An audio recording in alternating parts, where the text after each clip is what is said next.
Samfunnskontrakt mellom den norske stat og beboerne på en stripe land som grenser mot havet. Tidligere kalt kysten.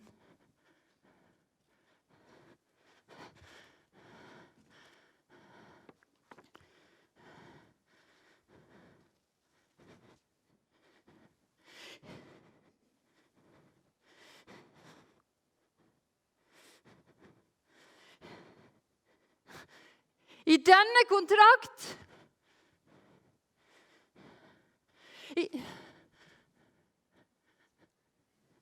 I denne kontrakt gjelder at termene fiskeri og fiskeoppdrett erstattes med sjømatnæring.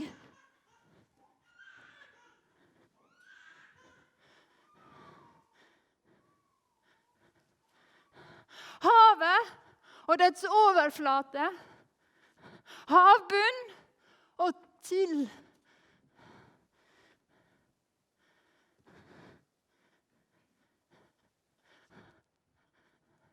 Havet med dets overflate, havbunn og tilliggende ressurser, inkludert den tidligere såkalte kysten, utgjør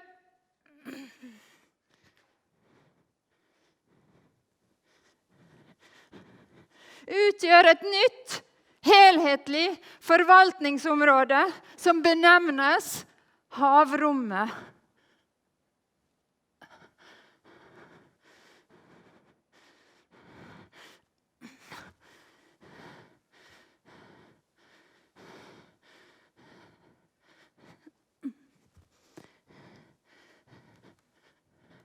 Den nye sjømatsektoren bygges opp gjennom å styrke de ordninger som åpner for økt konkurranse og effektivitetsgevinster. Sentrale tiltak ville da inkludere følgende: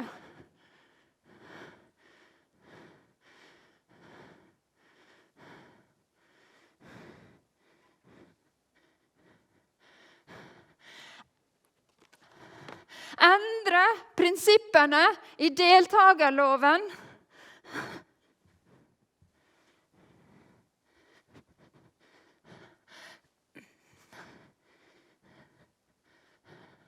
Endre prinsippene i deltakerloven slik at sjømatindustribedrifter, også utenlandske, i tillegg til aktive fiskere, kan eie fiskefartøyer og kvoter.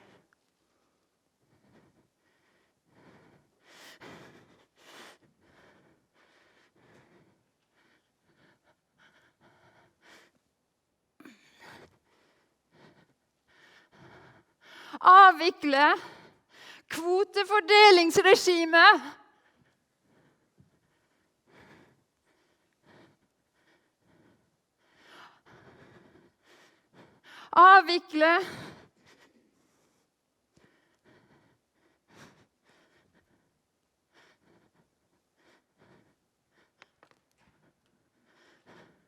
Avvikle kvotefordelingsregimet og strukturpolitikken og erstatte det med system med omsettelige kvoter og konsesjoner.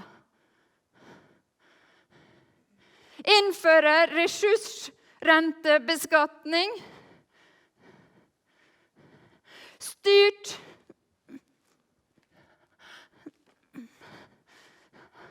avvikling av pliktregimet.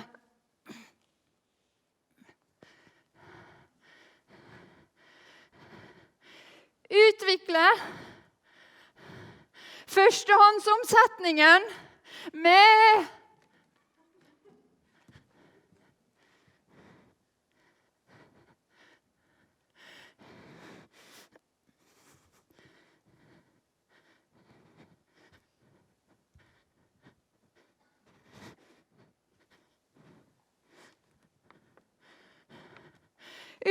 utvikle førstehåndsomsetningen med utgangspunkt i nøytralt eierskap til salgslagene, slik at markedsplassen for omsetning av råfisk ikke lenger er under fiskernes kontroll, men organiseres mer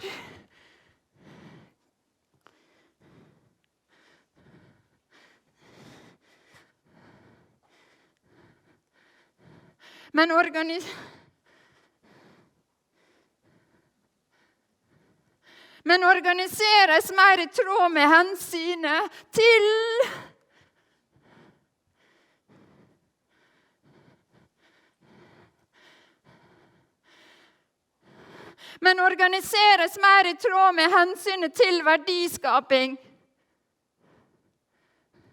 Alle tidligere ansvarsforhold og relasjoner av sosial og kulturell art mellom nåværende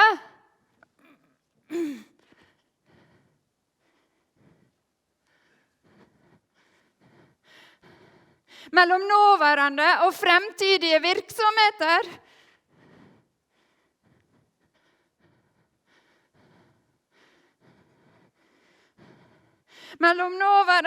fremtidige virksomheter i havrommet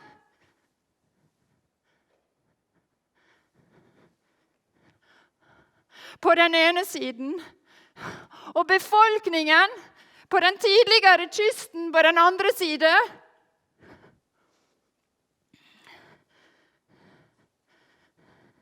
anses som opphevet og ute av kraft.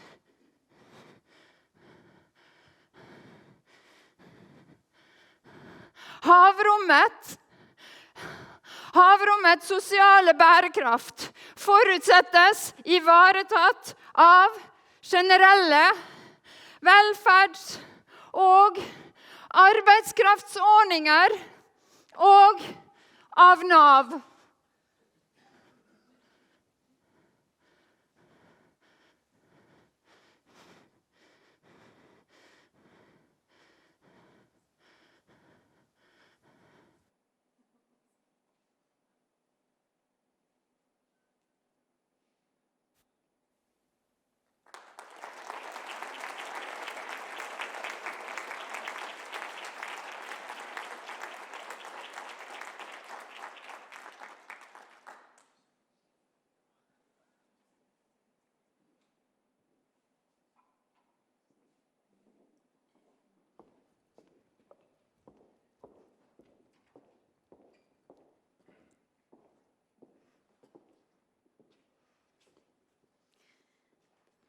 Welcome to Ålesund, and welcome to the Northwest 2022. I hope that these days will be interesting, fun, and in some ways challenging in the matter of touching our basic understanding of how to live our lives in a more sustainable way. While we here are in a position where we may think ahead, we must remember that not all are as fortunate. Russia's war on Ukraine cast shadows over Europe. It is important that we also use this year's Northwest to discuss how our region may be of assistance to the Ukrainian people in this time of great need. Today, we know that we have to work together to reach the Sustainable Development Goals. We must act globally, nationally, and locally. And we must find out how the changes will affect our society, our workplace, and our daily lives. And we must do it together. During the Northwest, we build relations, increase knowledge, share experiences and challenges, establish truths. The goal is to find out how we can shape our region for the future, for all of us, and leave no one behind. Private businesses, public sector, art and culture, higher education, and the people will do as we always have done here on the Norwegian coast. We will work together.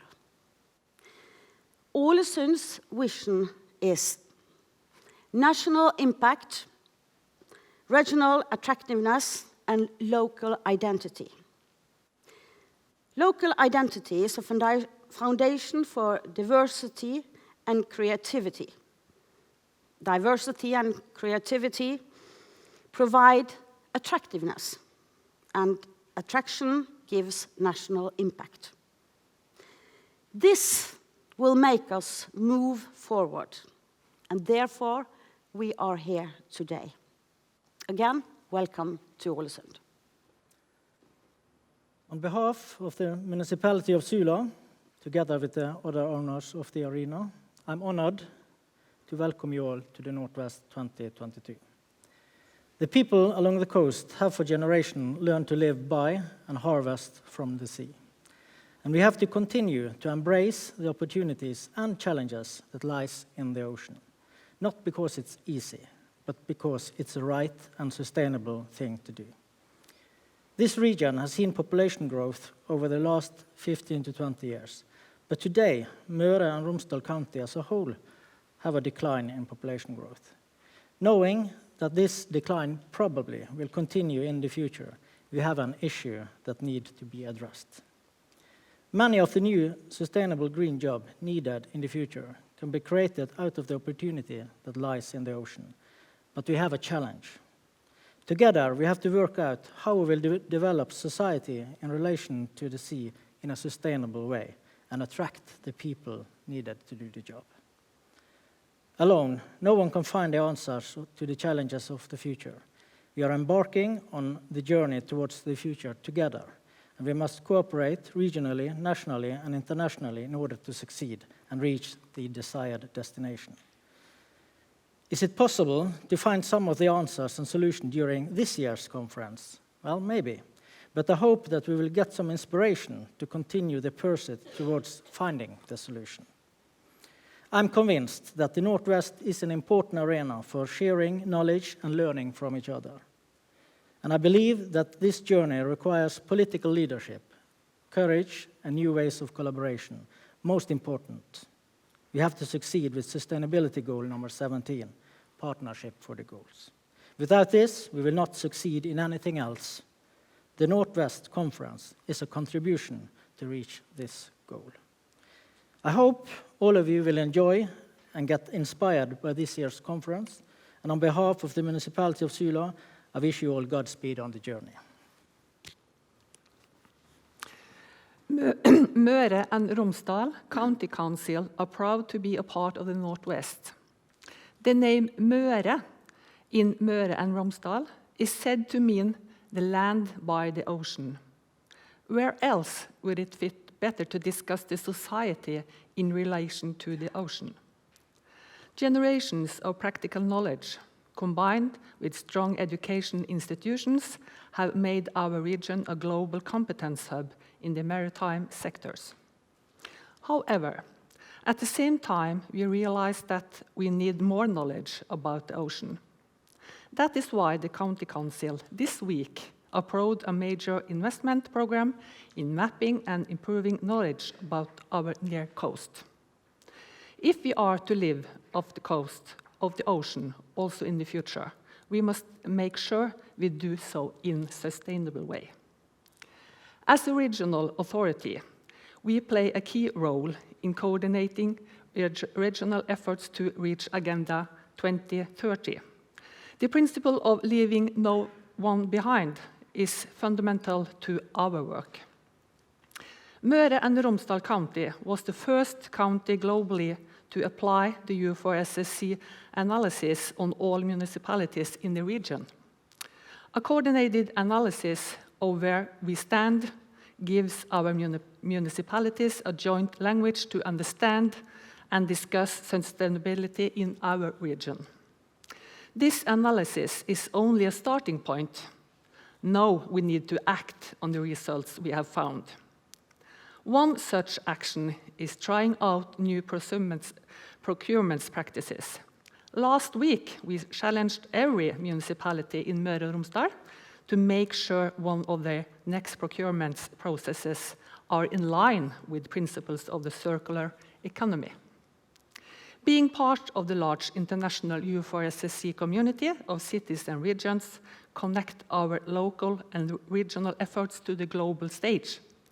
We need these local global connections. My problems or your problems do not exist to the same extent as they used to. Reaching the Sustainable Development Goals are taking care of the ocean is our shared problem and one we have to solve together. No single measure will lift a region, but if all the measures we implement point to the same direction with the same goal, reaching the Sustainable Development Goals before 2030, I'm confident the results will come. Thank you for your attention.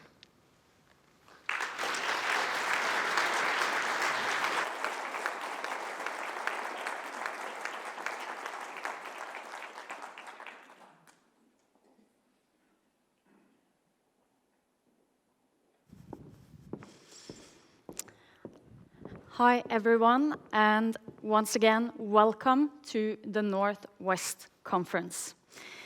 And what a great way to start with a beautiful performance by artist Therese Longva.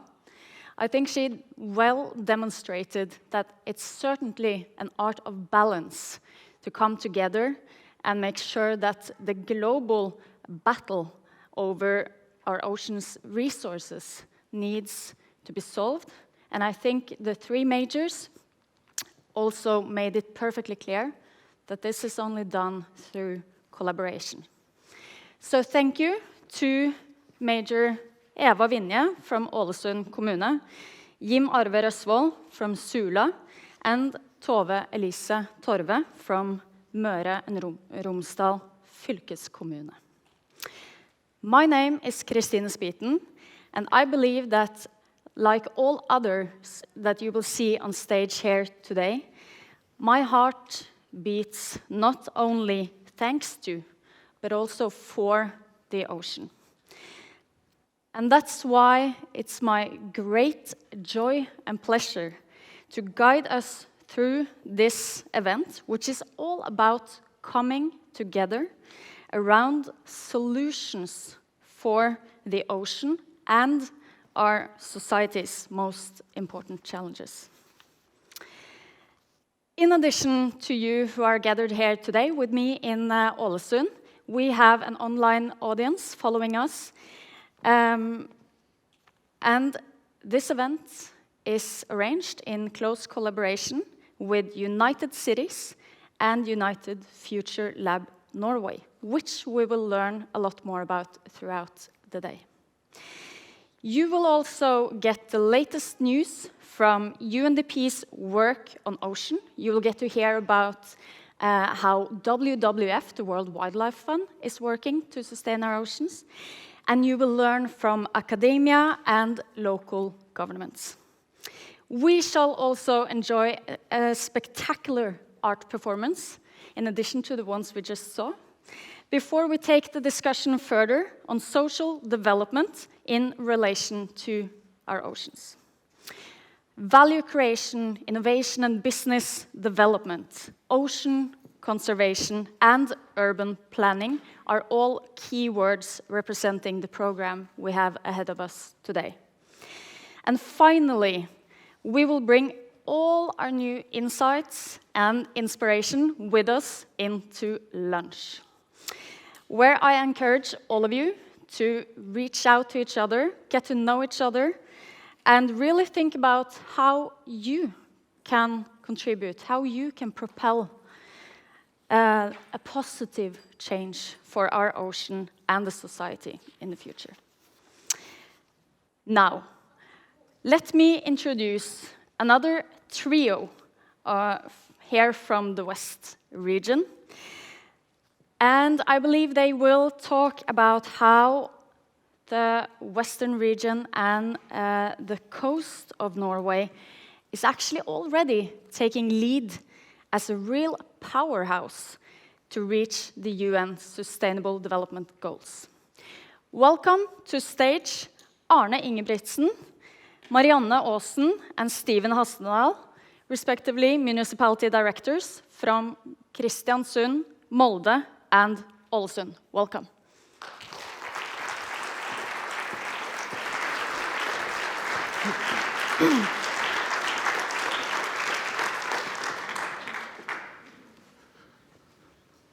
This is absolutely outstanding to have an arena like this to talk about sustainability.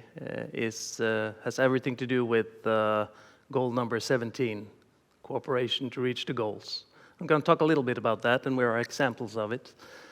Starting out with what happened 6 years ago when we were discussing what are we going to do with sustainability in our region. And out of that came the bold statement behind me that our region will contribute as a coordinated and structural powerhouse to reach the goals. At the early beginning, we also looked at the declaration in Stavanger, and we've used that as pillars to reach the status that we currently have. First of all, it was to secure that people know what we are doing. And we heard U4SSC, that is a mapping of how we are doing. And we have several arenas where we communicate. This is one of them. But we have the Action Now program where we use culture and sports to communicate the sustainability work. We have Attractive Region, one program to show sustainability work. Further on, we needed to develop plans, and we got a lot of help, both financially and with the competencies outside the region, to actually build a framework for working with municipal plans to embed the sustainability goals inside our plans. Now, we are mobilizing and supporting citizens, businesses, etc., through, amongst other things, UN Global Compact that works pinpointed towards the businesses to make sure that they also comply with the increasing demands of the SDG goals. Now, measure and evaluate the impact of efforts. We have just completed the second round of the U4SSC mapping. Our region will then be the first in the world, in the UN system, to have done that twice and can actually compare how we're doing now as opposed to a couple of years ago, just before the pandemic. We've been working with several companies, and we've been talking on local, regional, national, international arenas, and we've become one of the first municipalities they ask when they want to know how to work with sustainability goals. Now, this is where it all starts, where the region established the bold statement that we're going to be a powerhouse. We're doing Innovation Lab talks at as early as in 2018 in Arendalsuka. We are inspiring our businesses to have joint efforts. We are leading the work internationally. We are influencing the tourism industry and the other businesses and sectors around us to also do their efforts. This is a Danish sustainability site where they actually go on tours to visit sustainable places, and we're on the map. And we have UN services and sections established throughout the region, and we are on the national agenda. within the organizations when they point to sustainability work. And not a long time ago, we also talked about our efforts and our achievements at the Nordisk Ministerråd in Stockholm. So instead of symbolic politics, we are actually making a difference, and I'm very pleased for that. Now we'll see some actual examples of how we have done and what we have achieved. Marianne? Thank you. I'm so proud to be here together with Ålesund and Kristiansund municipality. I'm sure that we will continue to cooperate well within sustainability work. I'm also happy to be a part of a country that has taken sustainability seriously and that facilitates us to work across municipal borders. After the sustainability measurement were carried out in 2020, we concentrate on the red areas of the analysis.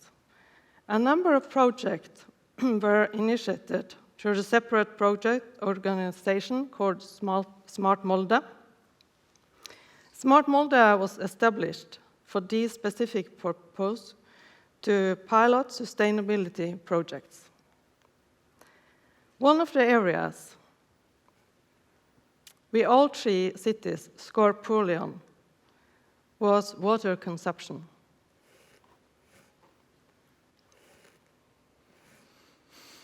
We know that 30 to 40% of the drinking water in Norway disappears in the ground, either due to water waste, leaks in the homes, or in the pipe system. The aim of the project is to increase water awareness in the society and reduce leaks both in the municipal wiring and at home with the customers. We initiated a project where we try to find leaks, both in the municipal wiring network and home with the customers, through the use of smart water meters and connecting this to big data.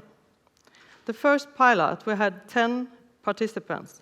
We found about 20% internal leaks.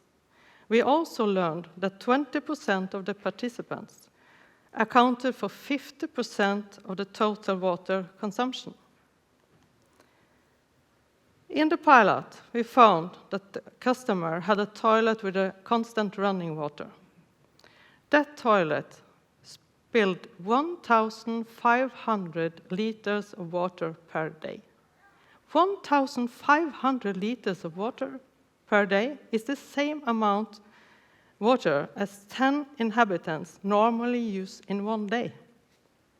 Kristiansund, Ålesund, and Molde are continuing to work this, and we are now at the forefront in Norway using big data and smart water meters. We have received financial support from Møre og Romsdal County Council and from the Norwegian Institute of Public Health. The project is now entering the new pilot phase, and we are working on leak detection in a water zone, and we are testing new zone water meters, and we will give better control over leaks and better control of consumption.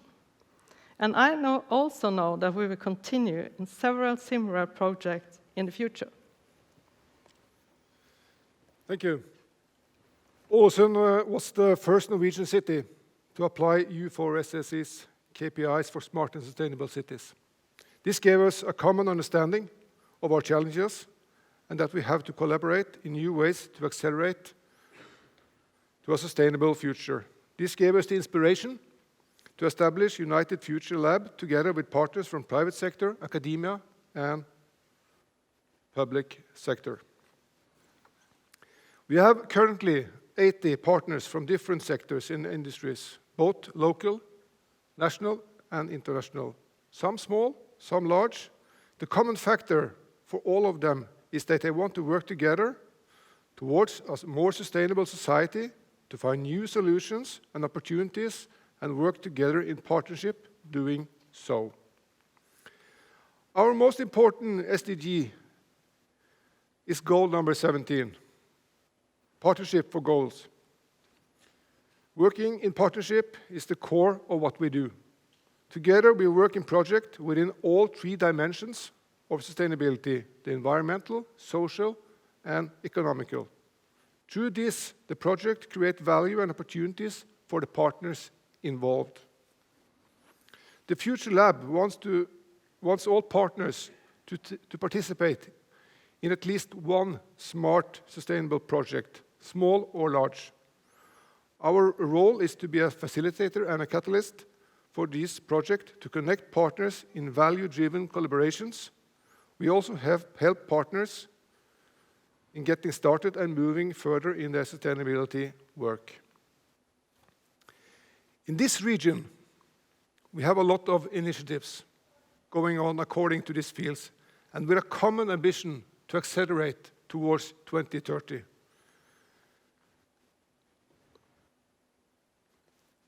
And a sustainable future. We now need to merge these initiatives to make them grow even stronger with more impact. We are now ready to take the Future Lab further with new partner on the owner side. The intention is to see if we have muscles here in Møre og Romsdal to take a leading role to establish a Norwegian Sustainability Center with regional, national, and international impact. And I'm really excited. We have now signed a letter of intent with the partners you see on the screen, and I'm really excited to see what we can achieve with our partners in establishing the Norwegian Sustainability Center. The sky is the limit. Thank you.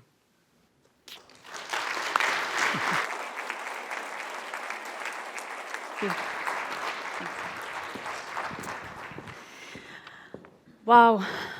Doesn't it feel good to hear about, actual concrete, real projects moving this progression forward? I think at least it's very uplifting to hear from the municipality directors. So thank you again to Arne, Marianne, and Stephen for this presentation. To bring it even further and even more tangible and concrete, I will now invite a couple on stage. Kari-Aina Eik, head of United Cities, together with Joel Mills, who is the CEO of Augment City. And together they will give us a real live demonstration of a region digital twin. I'm really excited to see how this is going to spin out and what we're going to experience now. Welcome on stage, Kari-Aina and Joel.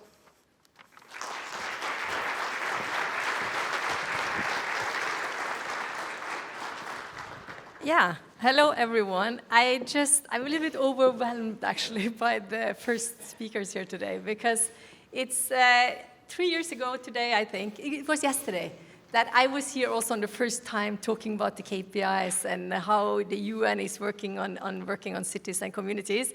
And where we are today, it's a massive thing that's happened in 3 years, and I think all of you really see that. I want to say 3 things before Joel takes this away, and we're going to show you very much in practical things what is happening. One is, so much is happening, and not just on the expert level. This is also, I think it's been a lot of work done in the last 3 years on the strategies and putting things in place, but I think every person in this region, that needs to be the goal, will feel this and see what is really happening and be involved. It's also really up to us to be involved in this. Second, there is a massive interest out there to learn what this region is doing. In our office in Vienna, 80% of all calls and mails has to do with Norway. Made no sense, so that's why also I moved back up to Norway. So it's so much interest, and we need this event every year to communicate, so we don't overload everybody here with the request. And the third thing, if there is one tool, a crown jewel that was found here, also what the international organization says it will be a turning game changer, it's to use the digital twin. Because it's not just about technology, it's about really seeing what has effect, making decisions quicker, but also involvement. And we're going to show you, Joel is going to show you some of the examples here, not just on how we make strategies and de-risking things, but also how we engage people to have better lives and decisions. So, Joel? Thank you very much, Kari. So in the next 15 minutes or so, we're going to show you a huge amount of data. We're going to probably blow your mind with the huge amount of data, and we're going to fly you around the whole of the region, but feel free to sit down and enjoy the ride as we fly around. So I'm really quite excited. This is the first time we're not just showing one city, but we're actually connecting up many cities together and starting to see how all of this works together. So for the first time, we're going to show the whole of Møre og Romsdal, and we're doing a live demo. It's in the background behind us. You've already seen the KPIs, and you've already had an idea of a little bit about how the KPIs are and how they can work. You see that we've got the whole of the region, and we'll fly you through, and I hope we don't make you a little too sick as we fly you around and look at these different things. It's all about understanding risk and opportunity and speeding up time. If we're going to hit the Sustainable Development Goals, we've got to do it fast. And we've got to do it a lot faster than we're doing it today. And we need to use every possibility we can to speed that up. Tools like this are a good example of how we can connect up all of that information, all of that data, together with us as humans to really make those decisions faster. So, let Carrie just say a few words about the KPIs for 1 second, and then I'm going to talk a little bit about mobility. Yeah, because also, as we heard here, also what happened in Kristiansund, it's been a re-evaluation, and we looked into some of the red areas. If we look into transportation, Marianne was looking into water. If we look into transportation here, we have many KPIs, but one is car sharing, one is bike sharing, one is more on traffic monitoring, and Joel will show you more about that. And it's all about public transportation. And I think if we did a re-evaluation now, we are going to do that, it will be a total different picture here, I'm going to tell you. But Joel, show them a few things. Yes, so it's really great to see that just in a couple of years, things are really starting to change. And using these KPIs, we're really being able to dive down into the data, find out where some of the issues are, and make decisions based on that. So let's look at mobility, first of all. There's big projects here going on in Ålesund with the city package, where they're looking at new solutions. We have been able to build a full, high-level, not just visualization, but proper complex simulation where we're analyzing all of the traffic as it's flowing today. We're understanding how it can change and how it will move with the future, and we're using this in the city to understand all the different setups. So here behind me, we see all the traffic network, and we see how it's flowing around today. And then if we look right in the middle of the city, there's a big limiting factor as you go over the bridge in the middle of the city. One of the plans for Bypakken, and one of the things we've already brought into the simulator and tested out, is a new road which is going to be put into place going around that, and how that will share out the traffic and what effects this will have. So in the past, you would have a great idea. You would think, okay, is this going to work or is this not going to work? Well, we hope so. And then maybe you wait 3 to 5 years and you actually get a solution. Here we can have an idea and we can test it and we can find out how it's going to work and how it's going to be part of a big effect, not just for the one part we're looking at, for the much bigger picture. Okay, so we've looked a little bit about Ålesund, and you see all the traffic stuff and everything about here. We're also able to understand all of the population and where all the population is based and how it's all across the whole city and where we can see everybody moving around across the city. We're also able to understand the areas which are being developed and what changes that will have to the whole system. As people move around, the big challenge with all cities is people. If we took us out of the mix, we wouldn't have a problem with the Sustainable Development Goals. We wouldn't have a problem with the ocean, and we're going to come to that later today when you hear from my colleague talking. But here we need to understand where the population is and how the population is changing and moving. All of these ribbons you see of blue, they're where there's new areas planned for development. The colors you see, the more red the color is, the higher the population in that area. We can very quickly have an overview of the whole of the city and understand where people are and how they're moving around. Okay, we've had a slight taste of Ålesund. Now we're going to fly off to the next place, and what we're going to do is we're going to start flying over to Geiranger. And we're going to follow the cruise boats and the route the cruise boats take, and we're going to fly down the fjord into Geiranger. So I'm asking Pernilla, who is helping us out in this live demo, to take us through and fly us down the fjord into the Geiranger fjord. So as we fly to Geiranger, it's really important to understand what is the point of using solutions like this. And it's about connecting humans and machines. We have so much data out there we are still not using. We're getting better, but we're still not using it, and we need to find methods to understand that and work with that. Humans process 90% of the information humans process into their brain is visual.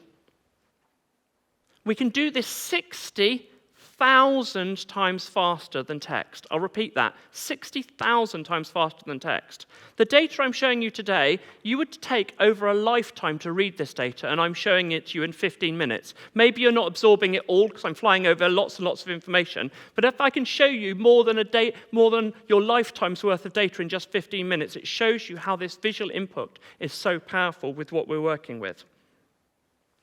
So as we come down into the Geiranger Fjord, this is really key for us, and it's really key for us not just to look at the cities, but to look at the environment and look at all of these UNESCO sites. Yeah, because as you know, the World Heritage Sites, I mean, this is also a really big focus of the United Nations. They are in really big pressure just now. First of all, massive tourism, and this is the same in Geiranger, but also then the environmental aspects. How do you balance the future with, making sustainable tourism really sustainable? So Geiranger is a fantastic example also here from the region that we can show for other heritage sites how this can really be done. So in Geiranger, first of all, what we were showing you there in the background was actually the ribbons, and the height of the ribbons was showing you the amount of CO2 produced by the different things. So yes, in the middle of summer, you have huge amount of traffic coming to Geiranger, and it's a particularly difficult place because of the high walls of the fjord means that the pollution sits within Geiranger, and you can often get pollution levels in Geiranger worse than the centre of Paris. Understanding this and understanding what are the contributing factors to this, and you saw the ribbon size of the vessels, cruise ships, compared with all the transport. We need to understand how we're looking at this, and there are already some really good initiatives in place to take the cruise boats out, but still allow the tourists to come into the city there. In the background here, we're showing a very random example, but this is an example we've done with Nina, where we've actually been able to understand exactly the movement of reindeer, of all things. But the movement of reindeer across the whole region, and you see the hot spots in the background there of how they're moving around. And what's really interesting is to see that the migration patterns are changing due to where people are putting in new cabins. So we're seeing that we are having big effects on the community. But the reason I wanted to show you this is that the importance of working with these sorts of tools is having all of the data from many, many different areas and seeing the collaboration. Because that's where things change. In the same way as we talk about the SDG 17 and how working together is correct, we need to do this in every level. Okay, let's do one last thing here before we leave. I guess a number of you have seen the film The Wave, where they flood, and it's very, very dramatic. This isn't going to be so dramatic, but we're actually able to take up the sea level here directly to the level it should be from the predictions and understand exactly what buildings are being affected by that when that big rock will fall in and you get the tsunami coming down into the fjord here. So it gives us a huge amount of flexibility to understand many of these different solutions. Okay, we're going to fly directly from Geiranger, and we're going to fly over to Molde now, and we're going to take the scenic route. So we're going to go across, and we're going to go down, and we're going to be very lucky to go down Trollstigen, and we see us flying through. And as I wanted to point out here, we have built all of this world for us to bring in the data. And this isn't just graphics. Everything in here is a data source, and we're able to work with it. And the real value of this is what I call a triple win. You're able to find solutions which are better for the environment. You're able to find solutions where you save money. And you're able to find solutions which are better for all of us. And people often think that if you're saving money, it's got to be worse for people and worse for the environment. The truth of the matter is that if you can find ways to save the environment, then it's generally about optimizing things which also save money. So these aren't exclusive. In fact, they're the complete opposite. And tools like this can help us to find those solutions. So here we come into Molde, and behind us here, we have the whole county KPIs, and we have Molde KPIs. Yeah. So Carrie. And that's really back to what Joel is saying, that with this analysis that we did then for the whole county, as the first county in the world, it's the rural areas, but it's also more the urban areas. And the connections between them is actually the most important and gives us a lot of valuable information of how to prepare and develop different activities. So, and you heard from Marianne, I mean, for Molde, really focused on water. I just wanted to say that's the point of this is that we get really good in things that we can then share. So this is the best tool for having the common language, as was said here several times in the beginning. Joel? Yeah, I probably shouldn't say it, but for anybody listening for Mulder, that Mulder's results are slightly better than the county, but don't tell anybody. Okay, in the background here, one of the big other areas is energy. If we talk about CO2 production, 70% of the world's CO2 production comes from cities, and 50% of that comes from two areas: mobility, which we've already talked about, and buildings. So we need to understand buildings, but not on an individual level, because that would take too long. We need to understand it on a whole city level. So we've been working very closely with NTNU, and in the background here, we're able to show you all of the buildings for the whole of a city and understand exactly what is going on with the energy consumption over time. So the darker the color, again, like you saw before, the red color is meaning they're using up a lot of electricity, and we're able to look at it over time, so we can see it from the middle of the day right over to the evening and understand where there are the peaks and where we can make the biggest differences and where we can go in very, very quickly and make changes. So this is just prototype work we're doing with Mulder, but we're moving very, very fast to understand this, and we're very pleased to have had the collaboration with NTNU there. The final example I'm going to show you in Mulder before we move on is the hospital. Now, if we go into the hospital, there is over 1,500 people working there daily. Changing this and moving to the new hospital obviously will bring a lot of good things to both of the cities connected to this, but it will also change the whole dynamic of a city. Moving that workforce out from the center of the city to another place changes everything. We need to be able to understand that. And it isn't just one aspect, it's many aspects there. But using tools like this, we can start to understand how things are changing and how we can make the best usage of this in the future and the best sustainable solutions. So, with the limited time, we're now flying to the final one of the cities for today. And let's fly up to Kristiansund. And up in Kristiansund, we've been looking at many projects, and as you heard, they're the first city in the world to do a second evaluation. And I think this is really, really key, and I'm going to let Carrie say a few things about the KPIs here, because it is such an exciting time. I'm just really excited how Kristiansund is using not just these KPIs, but really making this, integrating it into the system, the planning system of the city, and being very systematic, because I mean this is really what we're doing. This is system innovation like the world has hardly seen before in this field of sustainability. So I'm just super excited of how Kristiansund, and they have a lot to share with cities, not just here in Norway, but outside. So in Kristiansund, there's also a lot of interesting projects going on, Joel. Yeah, so one of the projects we're going to mention today is a project which we've done together with Kristiansund, but also Møre og Romsdal, Focus Kommune, we're able to work with. And this is the new campus, which is really exciting. We talk about the decline or the possible decline in population in these regions. But putting things in like this will really start to bring people back to the regions and start to move things forward. But we've got to understand the effects of this. So we've been able to bring in the campus and understand exactly what's going on with the campus.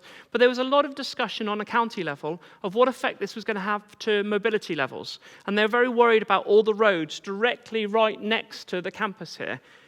We were able to look at this, we were able to analyze this, and we were able to tell them straight out there was no problem with the road structure and they could cope with the new capacity in that region there.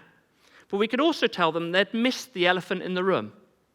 The problem wasn't right by the campus. The problem was the traffic coming in and out of the city in a completely different place. And this is why being able to see the big picture is so key. And then we could go one stage further and we could tell them that they needed to use or have 15% more of the population using public transport to keep the same flow of traffic they have today. So they can start making decisions based on fact rather than gut feeling, and they can get to decisions much faster. I heard that there'd been lots of conversations forward and back for months and months and months about will it have an effect, will it not have effect. We can put that to bed straight away and say this is where it's going to be, and let's start making solutions based on that and move forward. So we can look at that, and here again what we're going to do is we're going to show workforce data, but we've now jumped straight back to Ålesund to conclude for today. So I've given you a tour. As I said, I've shown you a lot of data. It's the easiest way to travel, much easier than flying or anything like that, so I hope you've enjoyed this way of traveling around. But it's what I talked about at the beginning. It's about speed. We don't have the time. Time is the most valuable thing all of us are sitting with. As we all get older, we notice that even more. But we need to make these changes, and we need to make these changes for the future. And being able to understand these risks and opportunities will really help us to make the better decisions.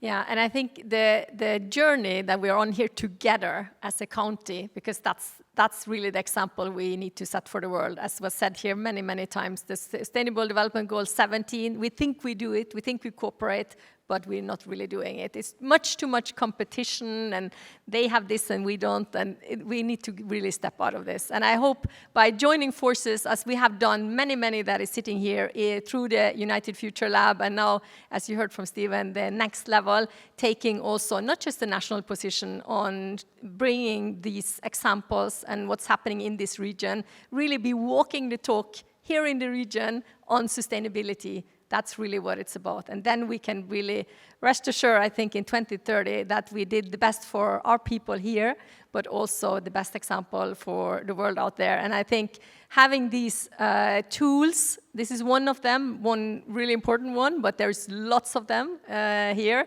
We want to lift out any business, any academic person who has an idea.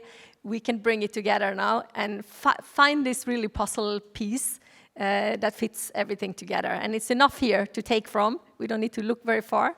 And it's just fantastic to be part of this journey from, if I take a little bit the hat from outside to join forces with all of you. It's been incredible the past 3 years, and we're looking forward to, magnify this many times in the coming years. Thank you very much. So we've seen a little bit on Sustainable Development Goal number 11, where we're looking at the cities. We've seen taste of what's going on with the oceans, and you're going to see a little bit more about that later on today. And I think, as Carrie said there, the real focus needs to be 17, how we can all really work together. And being able to use all of these different methods to work together as cities, we can show examples here locally, nationally, and internationally. So I think we have a really exciting future, and I do believe we can still hit these goals. Thank you very much for now.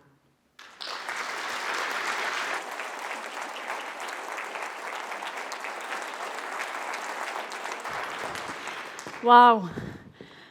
What do you think? Isn't that just an amazing tool? And I'm at least super grateful that it saved us a lifetime of data processing manually.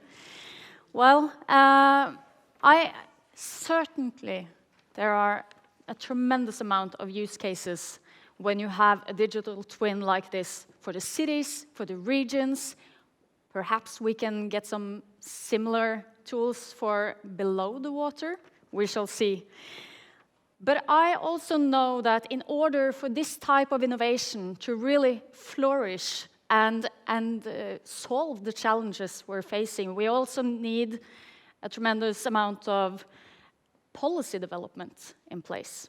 So the next speaker will join us on video. His name is Andrew Hudson, and he is Head of Water and Ocean Governance Program from UNDP. So I'm excited to hear from him how the UNDP is working concretely on especially Sustainable Development Goal number 14. I know that they have the Blue Resilience Program, and how are they working to make sure that we have the right policy in place for innovation to flourish.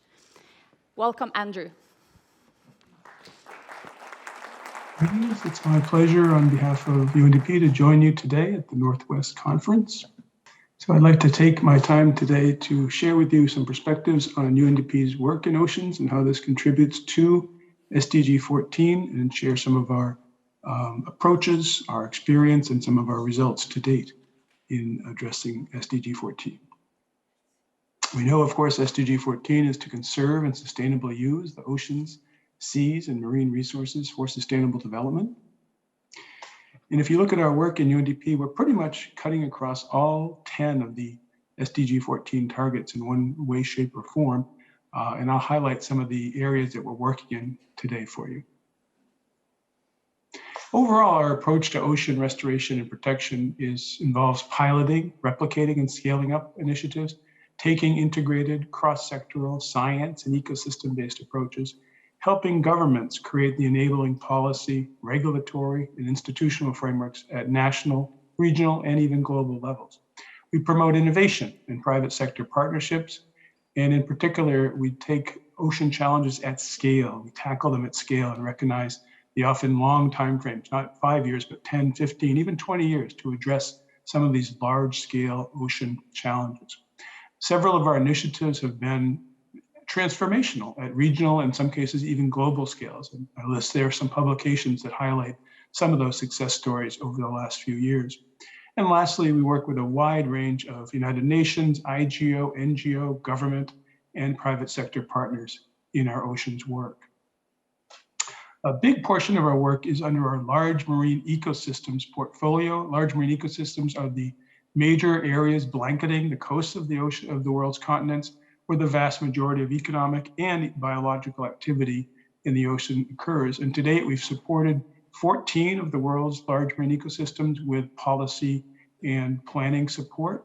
Each LME has developed what we call a transboundary diagnostic analysis, which is basically an assessment of the LME.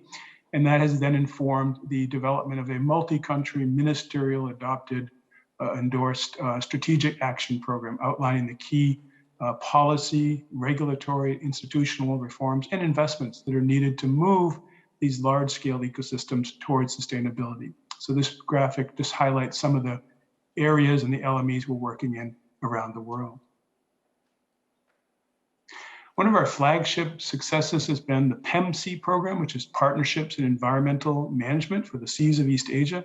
It really began with the first project financed by the GEF back in 1991 and has grown quite a bit then, has really emerged as the preeminent regional ocean governance and management mechanism, coordination mechanism for East Asia. And among the many achievements of PEMSEA, one of its flagship achievements has indeed been the introduction and dramatic scaling up of integrated coastal management in East Asia. Back in the early 1990s, there were literally only a couple of sites, and today, through PEMSEA's work, they've grown to over 114 sites and have reached now some 40% of the coastline of East Asia is under some form of ICM. The other major contribution of PEMSEA has been developing and bring into being the Sustainable Development Strategy for the Seas of East Asia, which was adopted first in 2015 and has since been revised and updated and serves as the blueprint for promoting sustainable blue economy in East Asia. Another area of our work has been with the shipping industry. Shipping, of course, presents a number of threats to the global ocean. Pollution, of course, invasive species introduction through both ballast water and biofouling of ship, and of course, the significant greenhouse gas emissions of the sector at about 2.5% of global emissions. So we've had a series of projects we call the GLOW-X family, GLOW-Fouling, GLOW-MEEP, GLOW-Ballast, which have basically helped the industry and governments to tackle these shipping challenges. So each one has taken a fairly similar approach, combining support to both national and regional legal, policy, and institutional reforms, raising global awareness on these particular issues, and building, in each case, a unique public-private partnership we call the GIA, or the Global Industry Alliance, where companies that face these issues, both shipping and other companies in these sectors, work together to identify and craft solutions to some of these key challenges. Another very active area of work for us has been in the sustainable fishery sector, tying, of course, to SDGs 14.4, but also 14.7. A great example there of long-term impact has been our work supporting the sustainability of the West and Central Pacific's tuna stocks, which represent about half the world's tuna. So in the early years, we helped the Pacific Island countries both to negotiate and get what we considered a fair deal in what became the new West and Central Pacific Fisheries Convention. We helped them put in place the now quite robust, one of the largest in the world, vessel monitoring systems and onboard observer systems. We helped them introduce key market-based mechanisms, in particular the PNA, the Parties to the Narrow Agreement, which is a vessel day scheme where companies have to bid to buy rights to fish in this area. And so as a result, beginning in 2019 and every year since then, all 4 of the tuna stocks fished in the Pacific are considered 100% sustainable. The share of catch taken by the PICs has increased dramatically to about 50%. The license fee and other revenue to the PICS has increased dramatically to over $500 million per year. Its contribution to GDP, it's a contribution to employment, and similar increases in exports by the Pacific Island countries have been realized to great benefit to these countries and to their peoples. Another similar story in the Yellow Sea, where it was one of the most degraded and depleted LMEs in the world, probably in the 1990s, and we began a long-term program there, working with the governments of China and the Republic of Korea, and across multiple sectors, but in this case, fishing, great success was enjoyed. The overall fishing pressure was reduced by about 20% through a whole range of measures: vessel buyback, fishery subsidies reduction, mesh size control, putting in place total allowable catch and other harvest control measures, closure seasons, etc. And in particular success, the promotion of what's known as green aquaculture or integrated multi-trophic aquaculture, which links, of course, the culture of multiple organisms across multiple trophic levels to the overall benefit of a more ecosystem-based approach to coastal aquaculture. If you recognizing the fact that a great deal of fisheries is still considered illegal, unregulated, and unreported, a great initiative has been the Blue Resilience Project, which is done as a partnership under the broader Norwegian Blue Justice Initiative. So this is a 3-year project funded by Norway that is building, of course, on the Copenhagen Declaration, which recognized how important organized crime is to the overfishing issue. And so is working to build international institutional cooperation to fight things like corruption, document fraud, trafficking, and other things that contribute to the illegal crime element of overfishing. And so the project is doing a whole range of activities, as you can see here, research, organizing a global Blue Justice Conference in 2020, delivering a bunch of webinars to raise awareness and understanding of the issue, and other activities. In 2019, UNDP launched its enhanced SIDS offer, which covered 3 pillars: climate change, digital transformation, and the blue economy. And specifically in the blue economy, we're trying to help anywhere from 20 to 30 SIDS to develop their blue economy strategies, assessments, and plans or policies to help accelerate and help them realize the ultimate optimal opportunities and ambition of the blue economies of each of the world's SIDS. So this program is active. We've already mobilized resources to support at least 15 SIDS in their journey to realize their blue economy ambitions. Another aspect of SDG 14 is the importance of increasing, in particular, the developing countries' access to scientific research, information, technology transfer. And so one good example of that has been our work in the Western Indian Ocean, the 2 large marine ecosystems there, the Agulhas and Somali. And there in the late 20aughts, we ran a series of LME assessment and research cruises that dramatically increased the data and information base around this LME to improve knowledge of how it influences climate, the biodiversity of the region, the economies of the region, and other things. And this informed the preparation and adoption of both the TDA and the SAP, which now became the framework for multi-country work on sustainable ocean use in the Western Indian Ocean.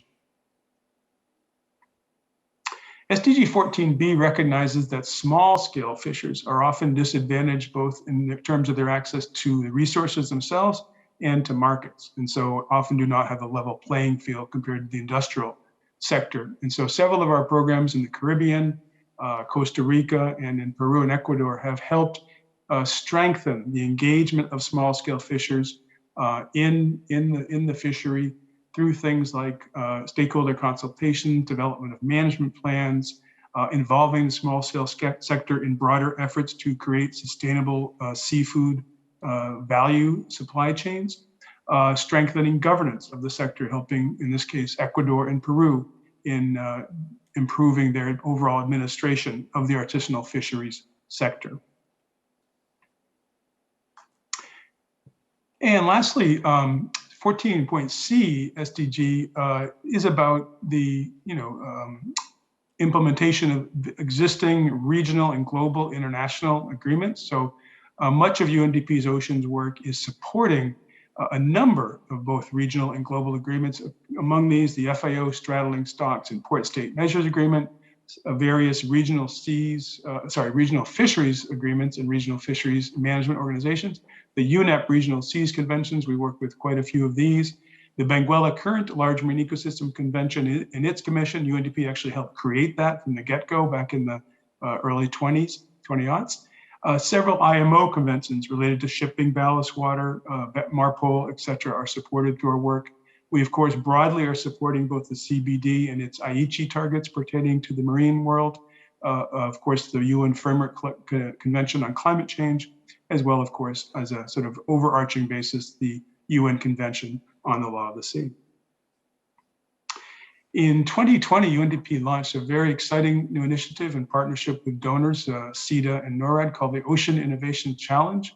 The Ocean Challenge is seeking to identify, to finance, to mentor, and to incubate truly innovative solutions, not just technological, but also policy, economic, financial, et cetera, that can really help to accelerate and sustain progress on one or more of the SDG 14 targets. We've now launched 3 calls for proposals over these 3 years. The marine pollution cohort is already fully active implementing their projects. We will be announcing the marine fisheries cohort very soon, and we launched the 3rd call earlier this year, and that will close fairly soon. We had a wonderful World Oceans Day event in 2021 involving both Crown Prince Haakon of Norway, as well as Crown Princess Victoria of Sweden, as well as the Deputy Prime Minister of Sweden and the Director of NORAD in a high-level event celebrating and interviewing the initial cohort of OIC innovators on marine pollution. And then lastly, UNDP's broader role on oceans in the UN system. We are, of course, very active in the 2017 UN Ocean Conference and will be again this year in the 2022 conference in Lisbon. UNDP helped design the voluntary commitments registry that led to well over 1,400 voluntary commitments delivered at that conference. We submitted on our own behalf 38 voluntary commitments valued at about $120 million. We're long-running members of UN Oceans, the coordination mechanism for oceans in the UN system. We belong to GASAMP, the UN's group of experts on scientific aspects of marine environmental protection. We've supported the high-level panel, of course, chaired by the former Prime Minister of Norway, its work on the sustainable ocean economy. We're members of the Friends of Ocean Action Network that's coordinated by WRI, as well as the Global Compact's, UN Global Compact Sustainable Ocean Action Platform. And then in addition, we work with a wide range of other UN partner agencies on various ocean issues summarized there at the bottom. So I hope this was helpful to inform you about some of UNDP's work on oceans and how it relates to delivery and acceleration and progress on each of the SDG 14 targets. And I'm happy to hear from anyone if they'd like more information and follow-up.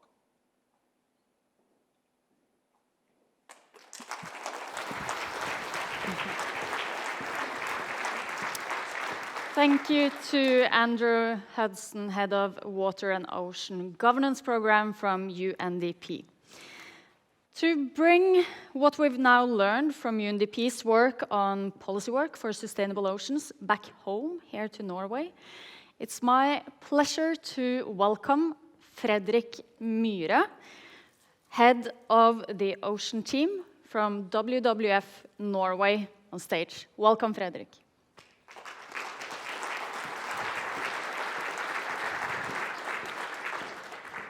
Thanks, Christine, and thank you to the organizers. Do you know that the ocean is touching you every day? The ocean is touching you right now, right here. Even though, for those who've never seen the ocean with their own eyes throughout the entire lifetime, the ocean is touching us.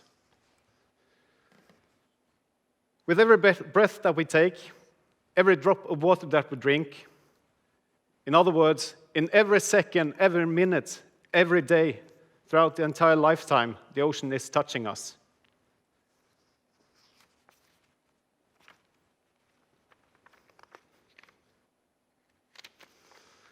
As the astronaut Joe Allen correctly put it, when space traveling, I had to learn everything I could about my life support system, and then do everything I could in order to take care of my life support system. Being an active diver, things are not so much different. I learned that the most important thing is to learn about my life support system, and then how to use it safely. Just saying, life support system. We need to learn so much more about it, the ocean that is, our life support system. And we need to do so much more in order to take care of it. But we do know quite a lot already. As a child growing up, we learn in school that approximately 71% of the ocean, of the planet's surface is ocean. And even though they don't teach it in school, we also know that 95% of this planet, living areas, the habitats, are in the ocean. Another fact that is true is that the ocean provides us with approximately between 50 and 80% of the oxygen that we breathe every day. The ocean takes care of us and is the main reason why human life is even possible. Mother Earth should perhaps be renamed. And a more fitting name would be Mother Ocean. That's how important the ocean is. To us and every other living animal on this planet, our life support system, the ocean. But instead of caring for the ocean, instead of making sure it stays healthy, we overexploit it by overfishing, polluting it with oil, plastic and other wastes, and we are giving it a fever by increasing its temperature and making it more acid. Coral reefs are bleaching, fish stocks are collapsing, and seagrass meadows are disappearing.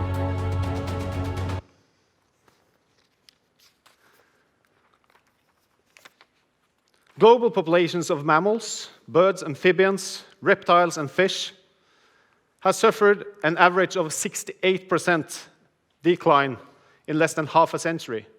68%. Nature is disappearing and fast. We are now in the middle of the 6th mass extinction this planet has ever experienced. Because we use too much and we protect too little. Nature is screaming with the sound of silence. The scientists are yelling out alarm signals that can no longer be overheard or overlooked. We need to be better at protecting our oceans, and we need to protect more of it now. Today, less than 5% of the planet's oceans are well protected. These areas are way too small and way too few to have a global impact, and even a regional impact. To bring it home, here in Norway, we have protected less than 1% of our ocean areas. 1%. We should have been at 10% by 2020, but that was just another environmental commitment that we didn't reach. Now, the world's leading scientists are telling us that we need to protect at least 30% of the oceans by 2030 if we are to succeed in taking care of Mother Ocean and all her life-giving ecosystem services. Services absolutely crucial for human life. Services like oxygen to breathe, water to drink, and food to eat.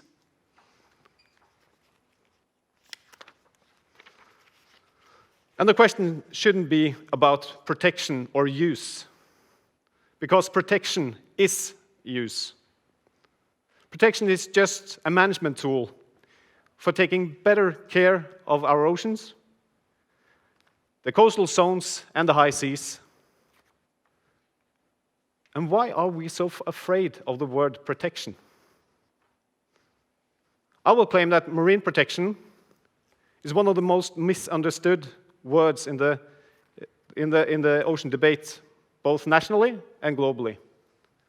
People simply don't understand what marine protection means. And is it one thing that the whole pandemic has taught us? It's that protection is key. Who in this room or following online is against protecting your loved ones from COVID-19? No one, right? But at the same time, as we protect ourselves, we try to have activities in our society. The same thing goes for fire protection or hearing protection.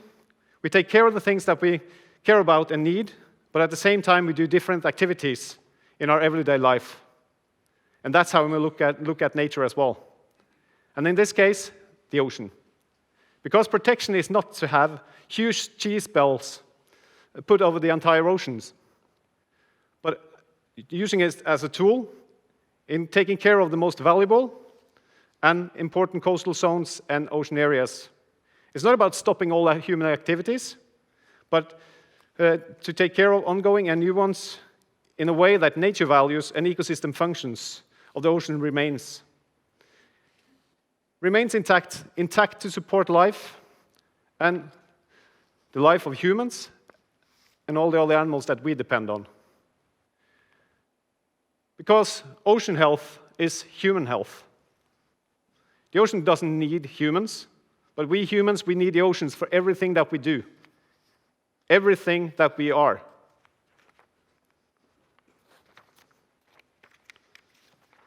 And what will you say to your children or grandchildren of tomorrow when they ask, why didn't you do something? Why didn't you save the sharks, the coastal cod, the kelp forests, or the coral reefs while there still were time? Well, ladies and gentlemen, the time is now. We are the first and the last generation who can really do anything about the climate crisis and the nature crisis that's destroying the oceans, destroying us. And we have to tackle both the nature crisis and the climate crisis at the same time, as they are two sides of the same coin. Less emissions, more nature. And we can do it. We have the knowledge and we do have the know-how. But it's about two things, will and courage. It's about the will to do what is right, what the scientists are telling us is right to do. But it's also about the courage to actually do so. Because some of the things that we need to do will be unpopular in the beginning. But it's the only way to save the oceans. It's the only way to save life on Earth as we know it. So let's protect it better. The ocean, that is. And thereby give the future generations a healthy planet to call home. And if you are to remember one thing from the presentations and all the words I've been providing, remember the clever words of this extraordinary old lady, Dr. Sylvia Earle. You should treat the ocean as your life depends on it, because it does. Thank you.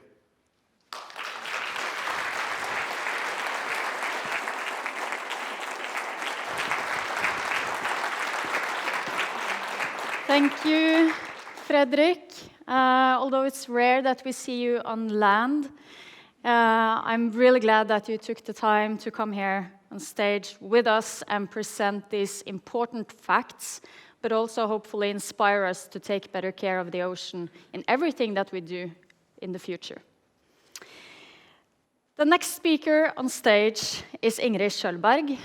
She is professor and dean at NTNU, and she has also been leading the strategy work on Maritime 21, and she will talk about zero-emission solutions for the maritime sector. Welcome, Ingrid.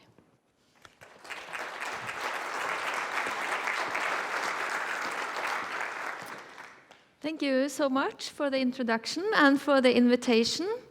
I'm going to take a little bit different perspective from Fredrik, even though I agree completely with what he's saying. We also make businesses depending on the oceans. So we need to have both of these perspectives with us when we move forward.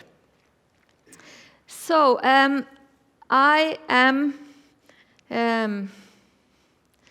my saying is that the future is digital and electric.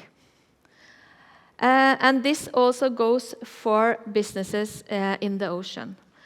We are in a big digital transformation in all sectors, and we are going electric, becoming less dependent on conventional fuels.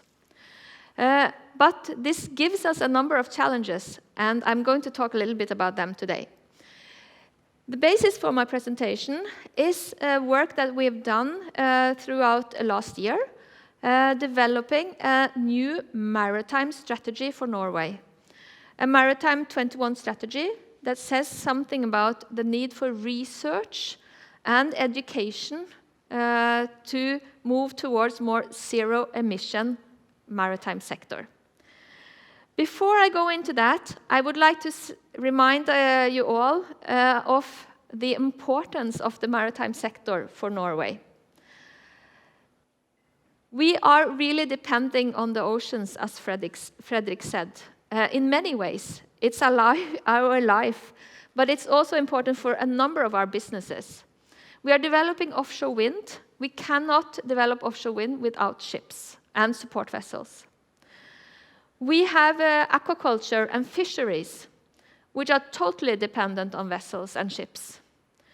We have the oil and gas industry, which is also very dependent on supply vessels for maintenance, installations, and repair operations. So that's one aspect of it. The other aspect is transport on the oceans. We are transporting goods, we are transporting people, and we are transporting, it's cruise tourism. And I just saw now there's a large boat or ship down in the harbor. Very large cruise vessel. So all of these specific businesses are really dependent on ships. And if we're going to protect the oceans, we need to reduce the emissions for a large part of these vessels. And how do we do that and keep businesses intact? That is really a big challenge for the future. And who is going to pay for this transformation? Today, these are some old numbers, but at least even so, it gives an illustration of where we are. We have a large extent of our vessels today are on conventional fuels. And I just saw on the news a couple of days ago that there has been developed an electric ferry in the south of Norway, but it's not in use because we are missing the infrastructure. And I'm getting a little bit back to that. So how can we work on developing or reducing conventionals and moving into different areas? There are really many ways of reducing emissions in the maritime. One part is the fuels, moving into other types of fuels. Many ships have been transformed to running on LNG, which reduces the emissions. But we are talking about battery solutions, which is very difficult or challenging, at least for large vessels. We're talking about hydrogen solutions, we're talking about ammonia solutions. But both hydrogen and ammonia, we're talking about fuel cell systems. And that is electric systems. But changing the fuel can reduce the emissions quite significantly. The other part is on the machineries. So we can change the machineries, and we need to change the machineries if we are running on different fuels. But changing the machineries and having more hybrid solutions can also have a large impact on reducing emissions. But also on the hydrodynamics part, designing ships differently, using different materials, cleaning, and so on, can also contribute to reducing emissions. But, and not least, logistics and so on is also part of it. We can, if we go for more autonomous ships, we can run at different speeds. This reduces emissions. We can choose different sailing routes. Many are doing that already today. But there is still a potential for reducing emissions by choosing different sailing routes, depending, for instance, on the weather. So these numbers, or these estimates, are developed by Menon Economics. And they show that there is a large potential in many of these areas to reduce emissions. So what are the challenges? Which solution should we choose? Should we go for hydrogen? Should we go for ammonia? Should we only go for batteries? I think we need a combination. And what is the challenge with having a combination? The challenge is supply infrastructure along the coast. And you need an international collaboration because we cannot have a hydrogen ship running across the Atlantic. It needs supply in both ports or both areas. Today, I think that we will see the fishing industry going more electric for the next years. But there is no infrastructure, charging infrastructure along the coast and in the harbors. So how do we move forward? I think that is actually a political decision also, because we need this infrastructure, and that's really critical. And also, if we go for hydrogen, a number of discussions are on hydrogens. How do we secure and have safe storage and supply on board? And this also goes for ammonia. This is not totally solved, and that's why I think that we need hybrid solutions for the future. And we need competence, a large amount of competence, because changing the fuel on board requires a different competence for the people working on board, but also in the development of the new solutions. And we want to make businesses in Norway from the development of the new solutions. Maritime 4.0. That's about digital solutions for the maritime. One container ship has a large number of IoT solutions, Internet of Things solutions. And it's not compatible and cannot share data between these Internet solutions or Internet of Things solutions on board. So sharing data on board and along the logistic chain, there is a number of issues related to this. And I know that the government has set down a committee to look into how we share industry data. And this is not done in a good way today. And there is a number of potentials for the development of sharing data along the value chain. We know with the world we're living in today that cybersecurity is a key issue. If we go more autonomous, today with the advanced bridges on board ships, we are semi-autonomous. If we go more autonomous, and even today with people on board, we do not want hackers to get in control of the vessel. So building competence around cybersecurity will be important for the next years. At the same time, I have to say that there is a large potential for collaboration between all these sectors that I mentioned in the beginning on which fuels we should run for in the future, so that many of the sectors build on the same type of fuels. This will also make it easier to build infrastructure. So these different types of fuels, going electric, going for ammonia, going for hydrogen, it's also a political decision. I would like to end, I see time is running very, very fast, with this picture here, saying something about the need for competence, the need for technology, the need for zero emission solutions. And I know we are now in Ålesund, and you are really important and in value creation and job creation. So we need to collaborate along the value chain, and we need the yards, from the yards to the end users, which are the ship owners. So this collaboration across the value chain is really important if we are going to succeed in reducing emissions from the maritime. I will end with that. Thank you for your attention.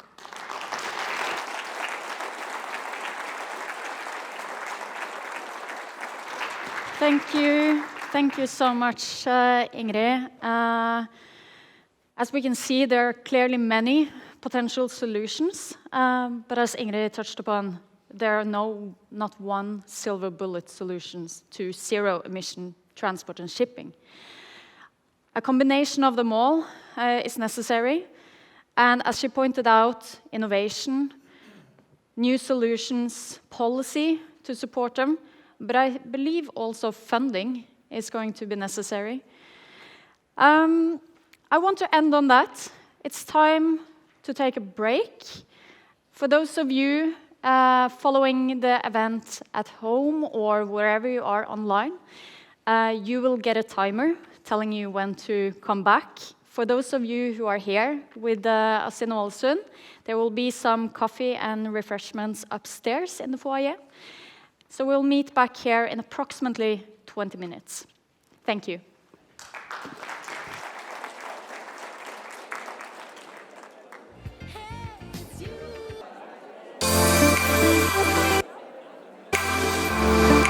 Vi i Tafjord leverer lynrask internett og masse underholdning på TV. I tillegg sørger vi for at regionen har god tilgang på ren vannkraft. Og det bidrar til festivaler og masse annet gøy.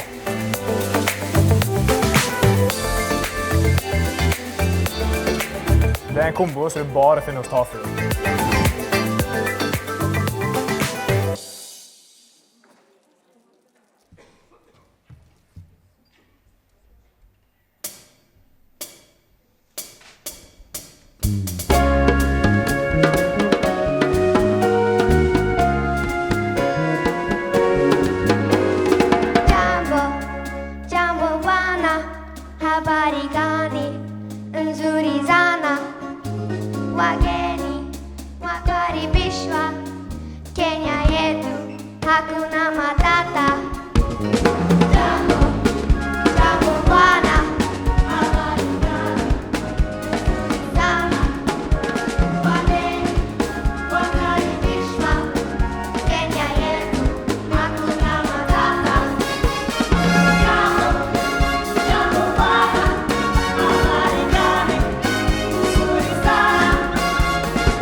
Music, play.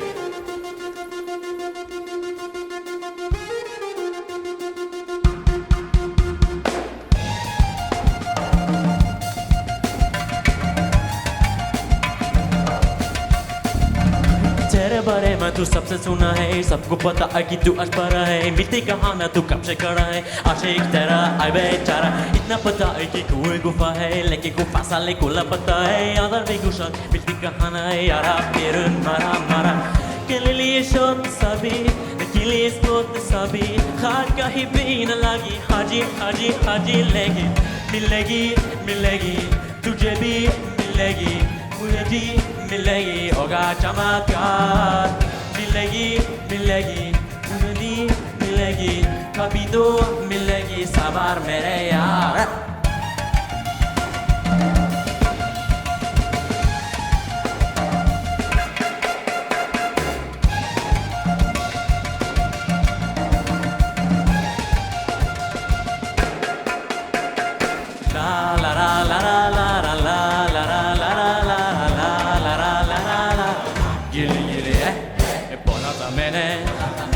सारी बहनें आई गिलेने दिन तेरा बोला था मैंने सारी बहनें आई गिलेने दिन तेरा दिल लिए शौक सभी दिल लिए स्पोक सभी खाट कहीं भी न लगी हाजी हाजी हाजी लेके मिलेगी मिलेगी तुझे भी मिलेगी मुझे भी मिलेगी होगा चमत्कार मिलेगी मिलेगी सभी को मिलेगी कभी तो मिलेगी सवार मेरे यार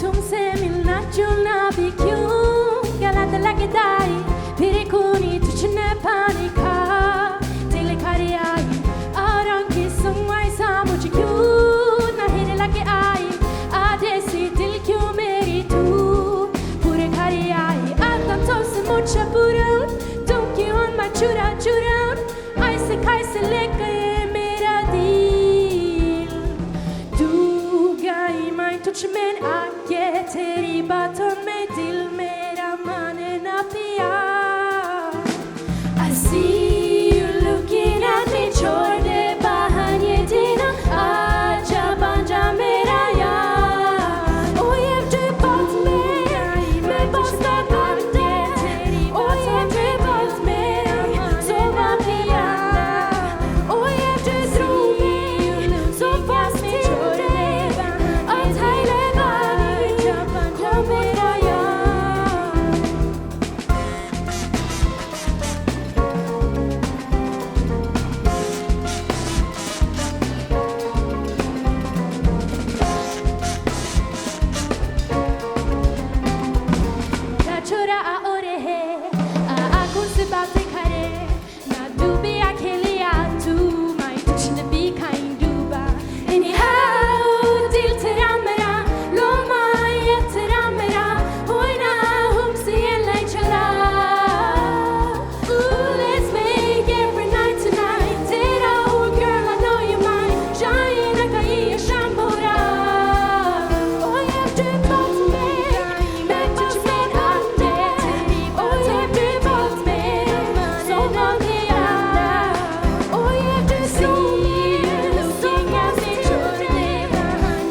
sjølone. Sicelone kasnevone. Kondannesse mai più buone. Kassio vitela olone. Nicciatun scuvo e buone. Foglie verde sjølone. Zigzagga zugga lagga zagga zagga zugga lagga zigzagga zugga lagga zugga lagga za. Zigzagga zugga lagga zagga zagga zugga lagga zigzagga zugga lagga zugga lagga za. Zigzagga zugga lagga zagga zagga zugga lagga zigzagga zugga lagga zugga lagga za. Zigzagga zugga lagga zagga zagga zugga lagga zigzagga zugga lagga zugga lagga za. Hey boy, hey hey hey. Foglie verde hjälmelasse. Dobro lično tema je lasse. Teme jakare ju bestej. Sekunda stikken brivestej. Briveste kupati me. Sigova leini me. Hey, hey, hey, 2, 3, 4. Zigzagga zugga lagga zagga zagga zugga lagga zigzagga zugga lagga zugga lagga za. Zigzagga zugga lagga zagga zagga zugga lagga zigzagga zugga lagga zugga lagga za. Zigzagga zugga lagga zagga zagga zugga lagga zigzagga zugga lagga zugga lagga za. Zigzagga zugga lagga zagga zagga zugga lagga zigzagga zugga lagga zugga lagga za. Zigzagga zugga lagga zagga zagga zugga lagga zigzagga zugga lagga zugga lagga za. Zigzagga zugga lagga zagga zagga zugga lagga zigzagga zugga lagga zugga lagga za. Zigzagga zugga lagga zagga zagga zugga lagga zigzagga zugga lagga zugga lagga za. Zigzagga zugga lagga zagga zagga zugga lagga zigzagga zugga lagga zugga lagga za. Zigzagga zugga lagga zagga zagga zugga lagga zigzagga zugga lagga zugga lagga za.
Jeg vil ta et tak som aldri skal slippes.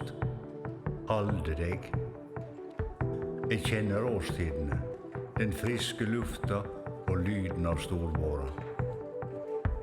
Jeg soler meg i glans, som skin sjølv om seine hausten. Vind, medvind. Når jeg ser du svever over byen, legger jeg hånden rundt alt det som er ditt. Du ligger varsamt og passer på dine egne, i byer og bygd. Du held fram der andre tar seg en pust for å hente seg inn. Eple ved stammen dyrker du for deg som vekst til, livskrafta. Vi ser på hverandre for de høgste tindene, er aldri redd for fall. Vi nikker og er som oftast enige, uten at noe blir sagt. Det er oss nå. Frist varten i anletet, nye tanker som blir til alt vi ennå ikke veit. Når jeg ser du svever over byen, legger jeg hånden rundt alt det som er ditt. Når du vakter over alle sporene som du lager, tar jeg tak i hånden min.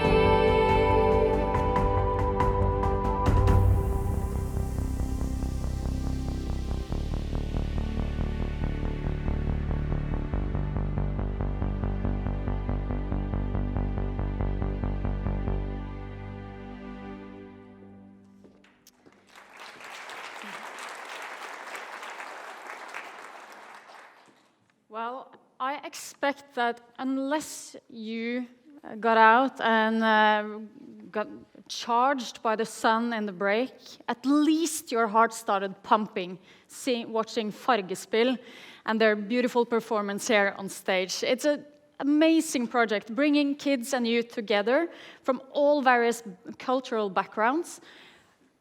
And in dance, in music, arts, and I think it's something that is truly inspiring and something that we should bring with us in the work we do for sustainable oceans and societies. Well, now we will hear from a truly groundbreaking project. The world's very first full-scale tunnel for ships. I will welcome Einar Vik Aarseth to stage. He is Director General for the Norwegian Coastal Administration, and he will tell us more about this tunnel that will allow ships to travel through about 2 kilometers of mountains at Stadlandet here on the west coast. Welcome to stage, Einar. The scene is yours. Just off the western tip of Norway is Stad, the most exposed and most dangerous stretch of sea on Norway's coast. Challenging waves, wind, and gales, combined with ocean currents, often create difficult conditions for passing vessels. The Norwegian Coastal Administration is responsible for the shipping lane infrastructure and aims to make the Norwegian coast one of the safest and cleanest in the world. A ship tunnel at Stad will provide a safer and more efficient passage for shipping, including freight, passenger, and recreational vessels. Sailing conditions would also become more predictable. After thorough assessments, a ship tunnel has been envisaged running from the very inner part of the fjords, where Stad Peninsula is at its narrowest. Stad Ship Tunnel will be the world's first full-scaled ship tunnel and will be sufficient for Hurtigruten-size vessels.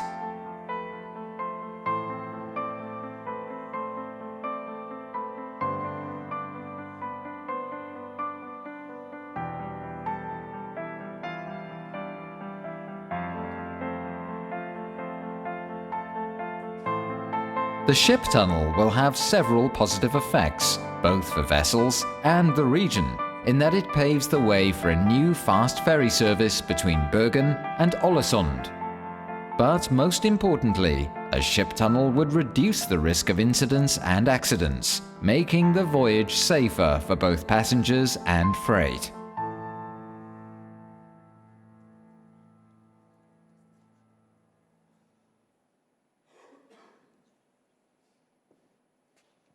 Thanks for the invitation, and it's great to be here, everyone.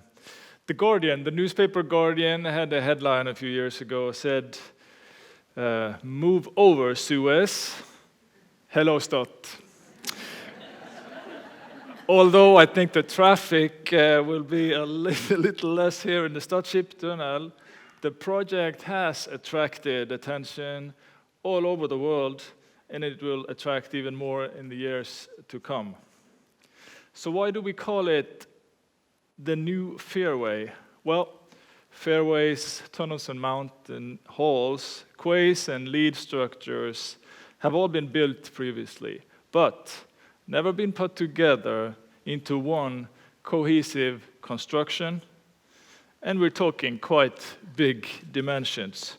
So to give this a French comparison with the relevance to the presidential election down there, the triumphal arch raises 50 meters high, the same as the Stad Ship Tunnel.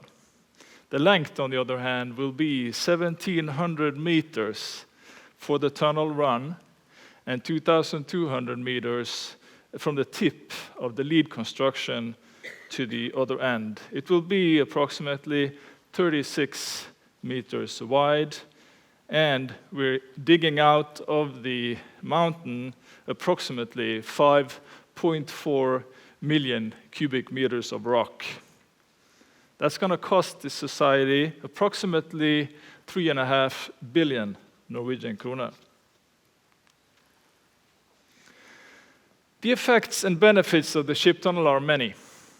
It provides more predictability and security for the transport of both goods and passengers. It provides a significantly better basis for moving transport from road to sea.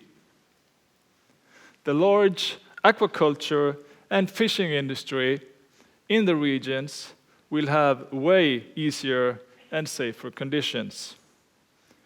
There will be no waiting for better weather to cross Stad. The relevance is quite obvious. Last April, we had a situation with the Dutch cargo ship Eemslift Hendrika, which was tilting due to heavy weather. The ship lost engine power just north of Stad. The crew was saved by the joint rescue resources in an excellent operation, but the ship now drifted with around 350 tons of heavy oil and 50 tons of diesel on board.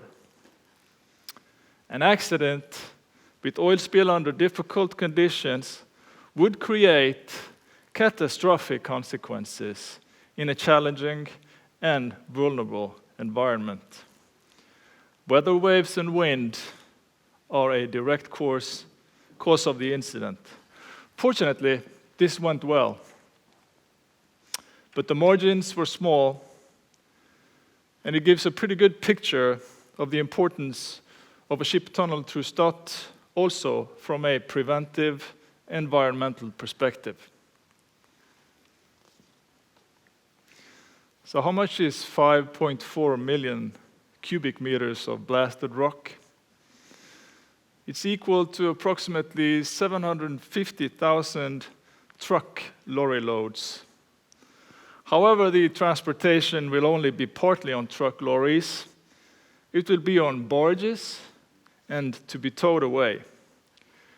Different alternatives for the use of rocks and rock masses from the tunnel construction are being investigated currently, including the establishment of new commercial areas locally. As of today, there are around 20 private and municipal initiatives planning for using masses from the ship tunnel. We expect this will increase business investments, growth, and generating new jobs in the region. Use for the masses provides added value, it adds sustainability and optimization, as opposed to depositing it all to the fjord. Strictly speaking, our task in the Norwegian Coastal Administration is to build a new fairway at Stad, and by that ensure a clean, safe, and efficient seaway. But it is important also for us, as it is for the government, to maximize the synergies and still having environmental protection as a key objective. We expect the construction to start at the end of next year, and we expect that the constructor will use approximately 4 years to complete the fairway. When selecting the constructor, environmental awareness will again be a key objective. So these are exciting times, huge dimensions, and substantial impact on safety and regularity along the coast. We're talking logistics, we're talking reduced emissions. We have great expectations for the tourism industry and the development of the region, and looking forward to this. Thank you for your attention.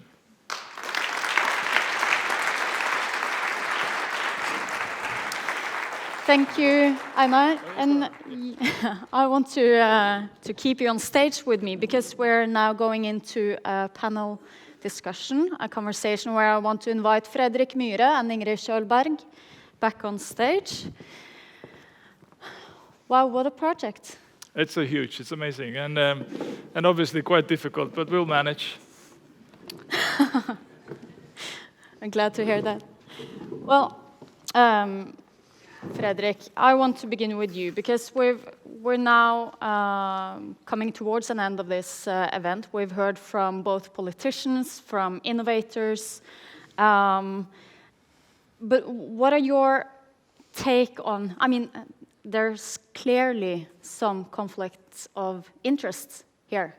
If all of these projects, if everyone wants to, will, get it their way, what do you see as the major showstoppers? I mean, you're working on marine aerial planning and protection. Do you see any showstoppers, for example, in regards to the tunnel? I think we need to begin on a general level, and ultimately I do think that all industries, all political parties, all nations basically want this.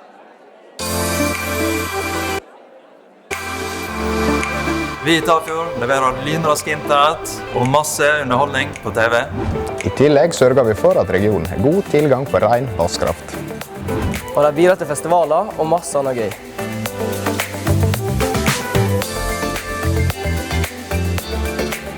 Det er en kombo som du bare finner hos Tafjord.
En liten mann i skogen,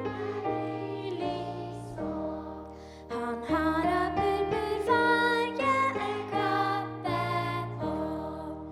Vet du hvem den mannen er, som har slike fine klær, og som står så taust under skogens trær? Vet du hvem den mannen er, som har slike fine klær, og som står så taust under skogens trær?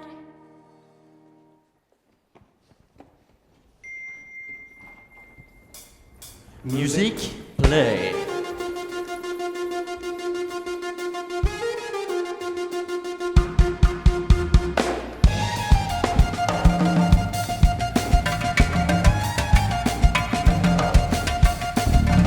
तेरे बारे में तू सबसे सुना है, सबको पता है कि तू अशपरा है, मिलती कहाना तू कब से खड़ा है, आशिक तेरा आई बेचारा, इतना पता है कि कोई गुफा है, लेकिन गुफा साले को लापता है, यादर भी गुशात, मिलती कहाना है, यारा पेरुन मारा मारा, के लिए शोध सभी, के लिए स्पोर्ट सभी, खाद का ही पीना लगी, हाजी हाजी हाजी लेगी, मिलेगी मिलेगी, तुझे भी मिलेगी, मुझे भी मिलेगी, होगा चमत्कार, मिलेगी मिलेगी, मुझे भी मिलेगी, कभी तो मिलेगी सवार मेरे यार.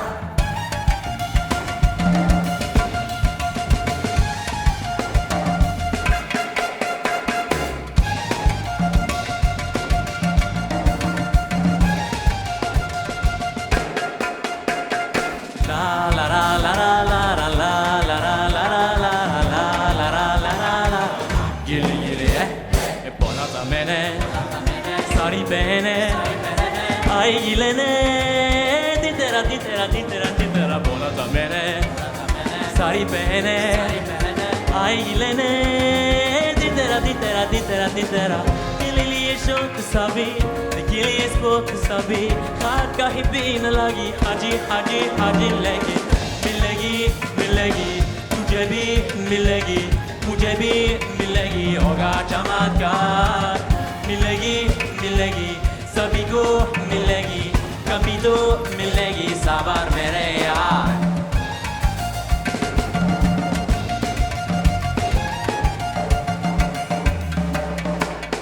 la la la la la la la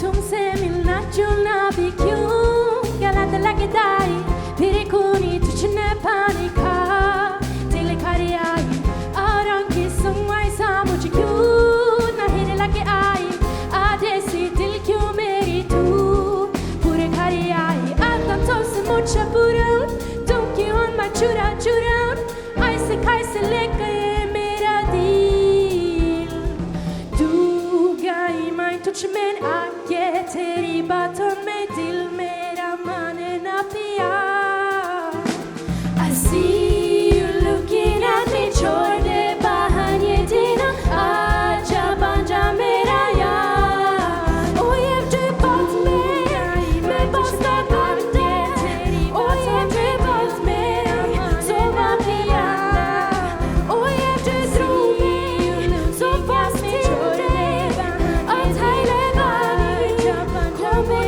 jag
Lune sciolune Si celume că nebune Cum, Doamne, să mai fiu bună Că-s iubite la o lună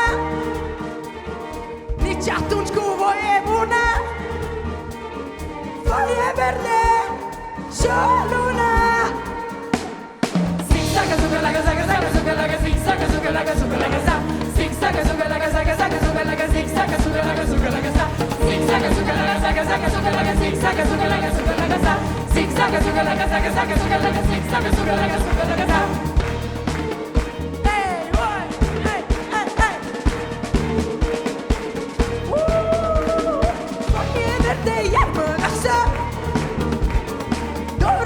Nu te mai lasă Femeia care iubește Se cunoaște când privește Privește cu patimă Și cu foc la inimă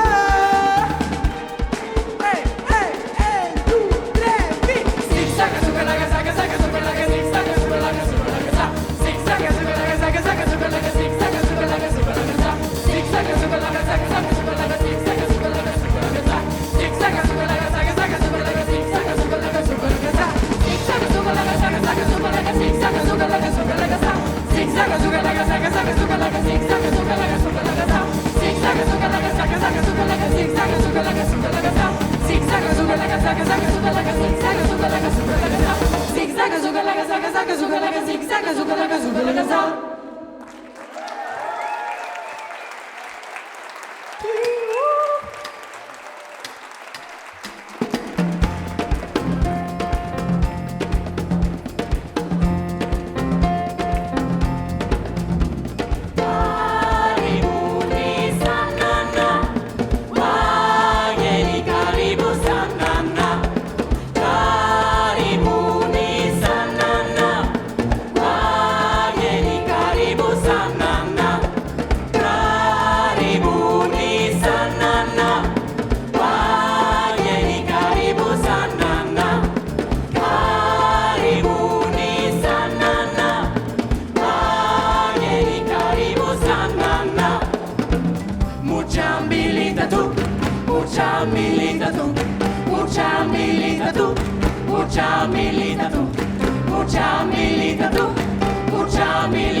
Jeg vil ta et tak som aldri skal slippes.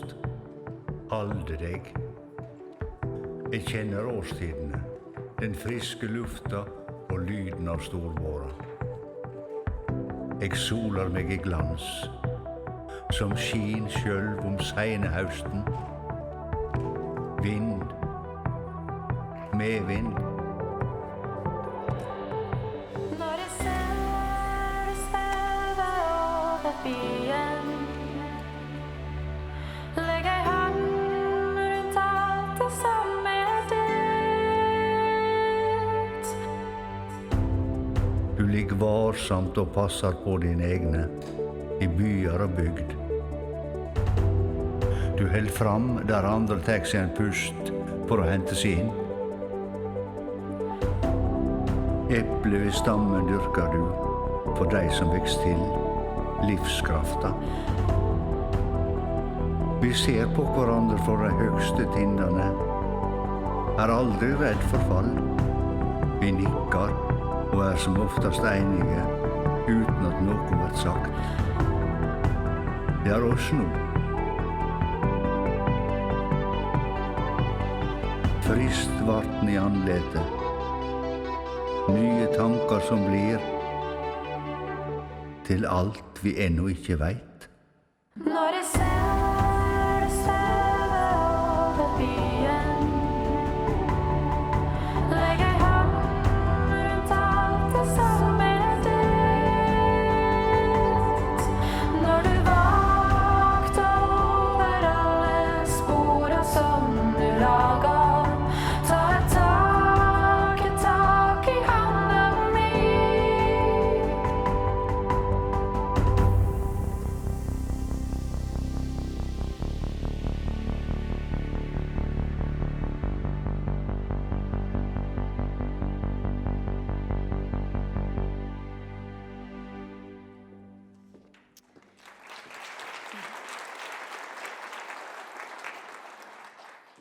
Well, I expect that unless you got out and got charged by the sun in the break, at least your heart started pumping, watching Fargespill and their beautiful performance here on stage. It's an amazing project, bringing kids and youth together from all various cultural backgrounds. And in dance, in music, arts, and I think it's something that is truly inspiring and something that we should bring with us in the work we do for sustainable oceans and societies. Well, now we will hear from a truly groundbreaking project. The world's very first full-scale tunnel for ships. I will welcome Einar Vik Aarseth to stage. He is Director General for the Norwegian Coastal Administration, and he will tell us more about this tunnel that will allow ships to travel through about 2 kilometers of mountains at Stadlandet here on the west coast. Welcome to stage, Einar. The scene is yours. Just off the western tip of Norway is Stad, the most exposed and most dangerous stretch of sea on Norway's coast.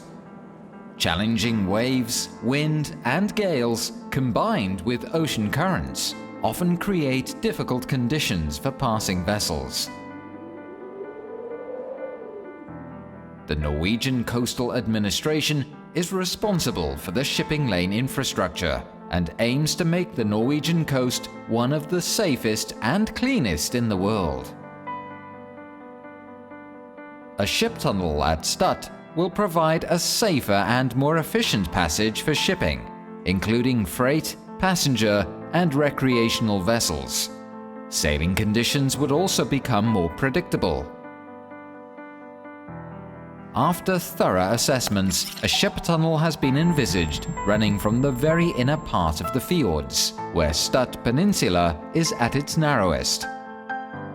Stad Ship Tunnel will be the world's first full-scaled ship tunnel and will be sufficient for Hurtigruten-size vessels.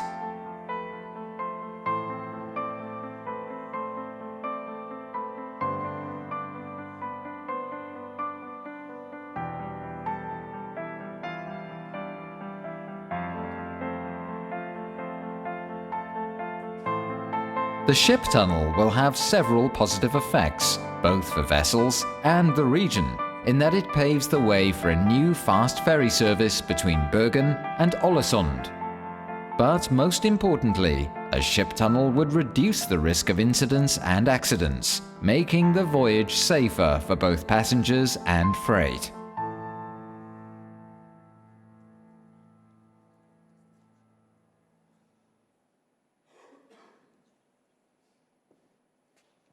Thanks for the invitation, and it's great to be here, everyone.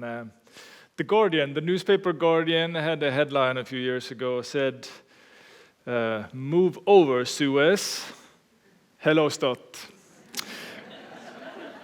Although I think the traffic will be a little less here in the Stad Skipstunnel, the project has attracted attention all over the world, and it will attract even more in the years to come. So why do we call it the new fairway? Well, fairways, tunnels and mountain halls, quays and lead structures have all been built previously, but never been put together into one cohesive construction, and we're talking quite big dimensions. So to give this a French comparison with the relevance to the presidential election down there, the Triumphal Arch raises 50 meters high, the same as the Stad Ship Tunnel. The length, on the other hand, will be 1,700 meters for the tunnel run and 2,200 meters from the tip of the lead construction to the other end. It will be approximately 36 meters wide, and we're digging out of the mountain approximately 5.4 million cubic meters of rock. That's going to cost the society approximately 3.5 billion Norwegian kroner. The effects and benefits of the ship tunnel are many. It provides more predictability and security for the transport of both goods and passengers. It provides a significantly better basis for moving transport from road to sea. The large aquaculture and fishing industry in the regions will have way easier and safer conditions. There will be no waiting for better weather to cross Stad. The relevance is quite obvious. Last April, we had a situation with the Dutch cargo ship Eemslift Hendrika, which was tilting due to heavy weather. The ship lost engine power just north of Stad. The crew was saved by the joint rescue resources in an excellent operation, but the ship now drifted with around 350 tons of heavy oil and 50 tons of diesel on board. An accident with oil spill under difficult conditions would create catastrophic consequences in a challenging and vulnerable environment. Weather waves and wind are a direct cause of the incident. Fortunately, this went well, but the margins were small, and it gives a pretty good picture of the importance of a ship tunnel through Stad, also from a preventive environmental perspective. So how much is 5.4 million cubic meters of blasted rock? It's equal to approximately 750,000 truck lorry loads. However, the transportation will only be partly on truck lorries. It will be on barges and to be towed away. Different alternatives for the use of rocks and rock masses from the tunnel construction are being investigated currently, including the establishment of new commercial areas locally. As of today, There are around 20 private and municipal initiatives planning for using masses from the ship tunnel. We expect this will increase business investments, growth, and generating new jobs in the region. Use for the masses provides added value, it adds sustainability and optimization, as opposed to depositing it all to the fjord.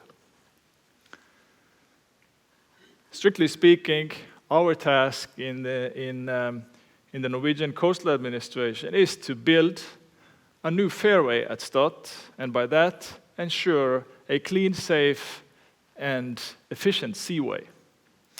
But it is important also for us, as it is for the government, to maximize the synergies and still having environmental protection as a key objective. We expect the construction to start at the end of next year, and we expect that the constructor will use approximately 4 years to complete the fairway.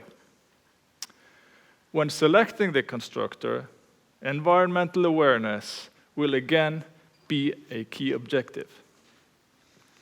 So these are exciting times, huge dimensions, and substantial impact on safety and regularity along the coast. We're talking logistics, we're talking reduced emissions. We have great expectations for the tourism industry and the development of the region, and looking forward to this. Thank you for your attention.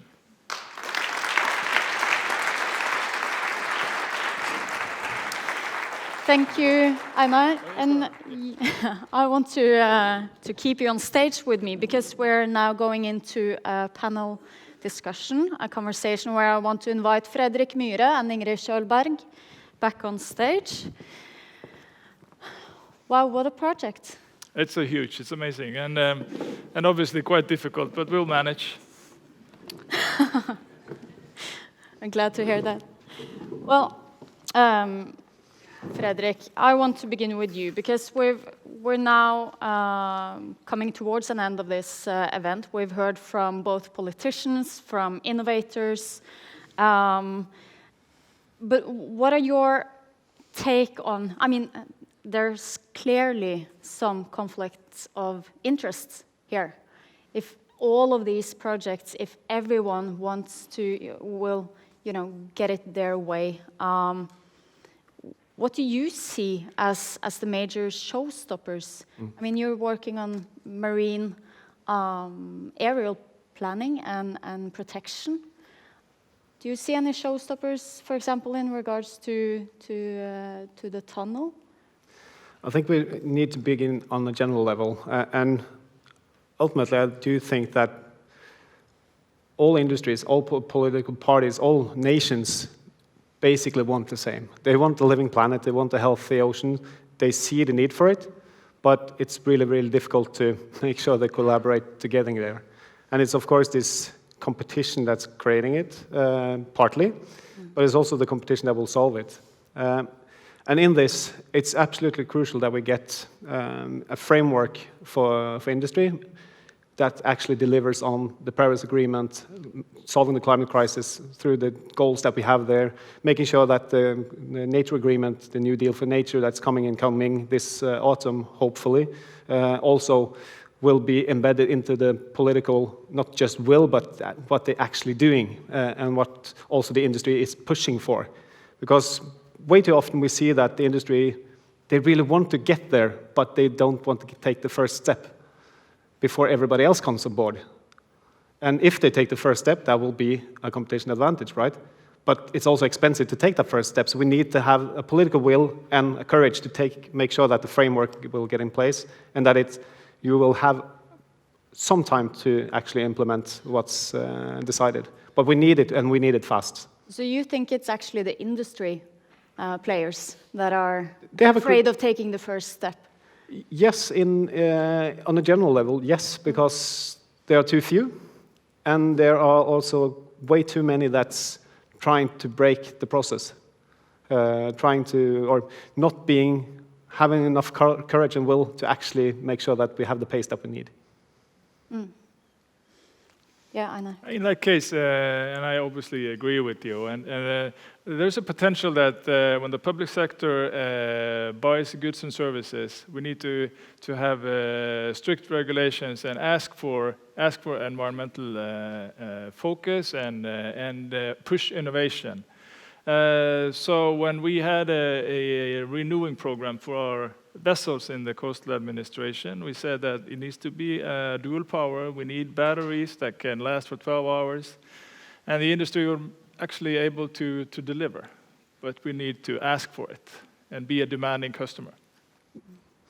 And also in that, we have to make sure that our economy is circular, that we don't have this just the linear economy that we have today. Norway is one of the worst examples that we do have in that. What is it, 2.7, 2.6, something like that, or the Norwegian economy that's actually circular.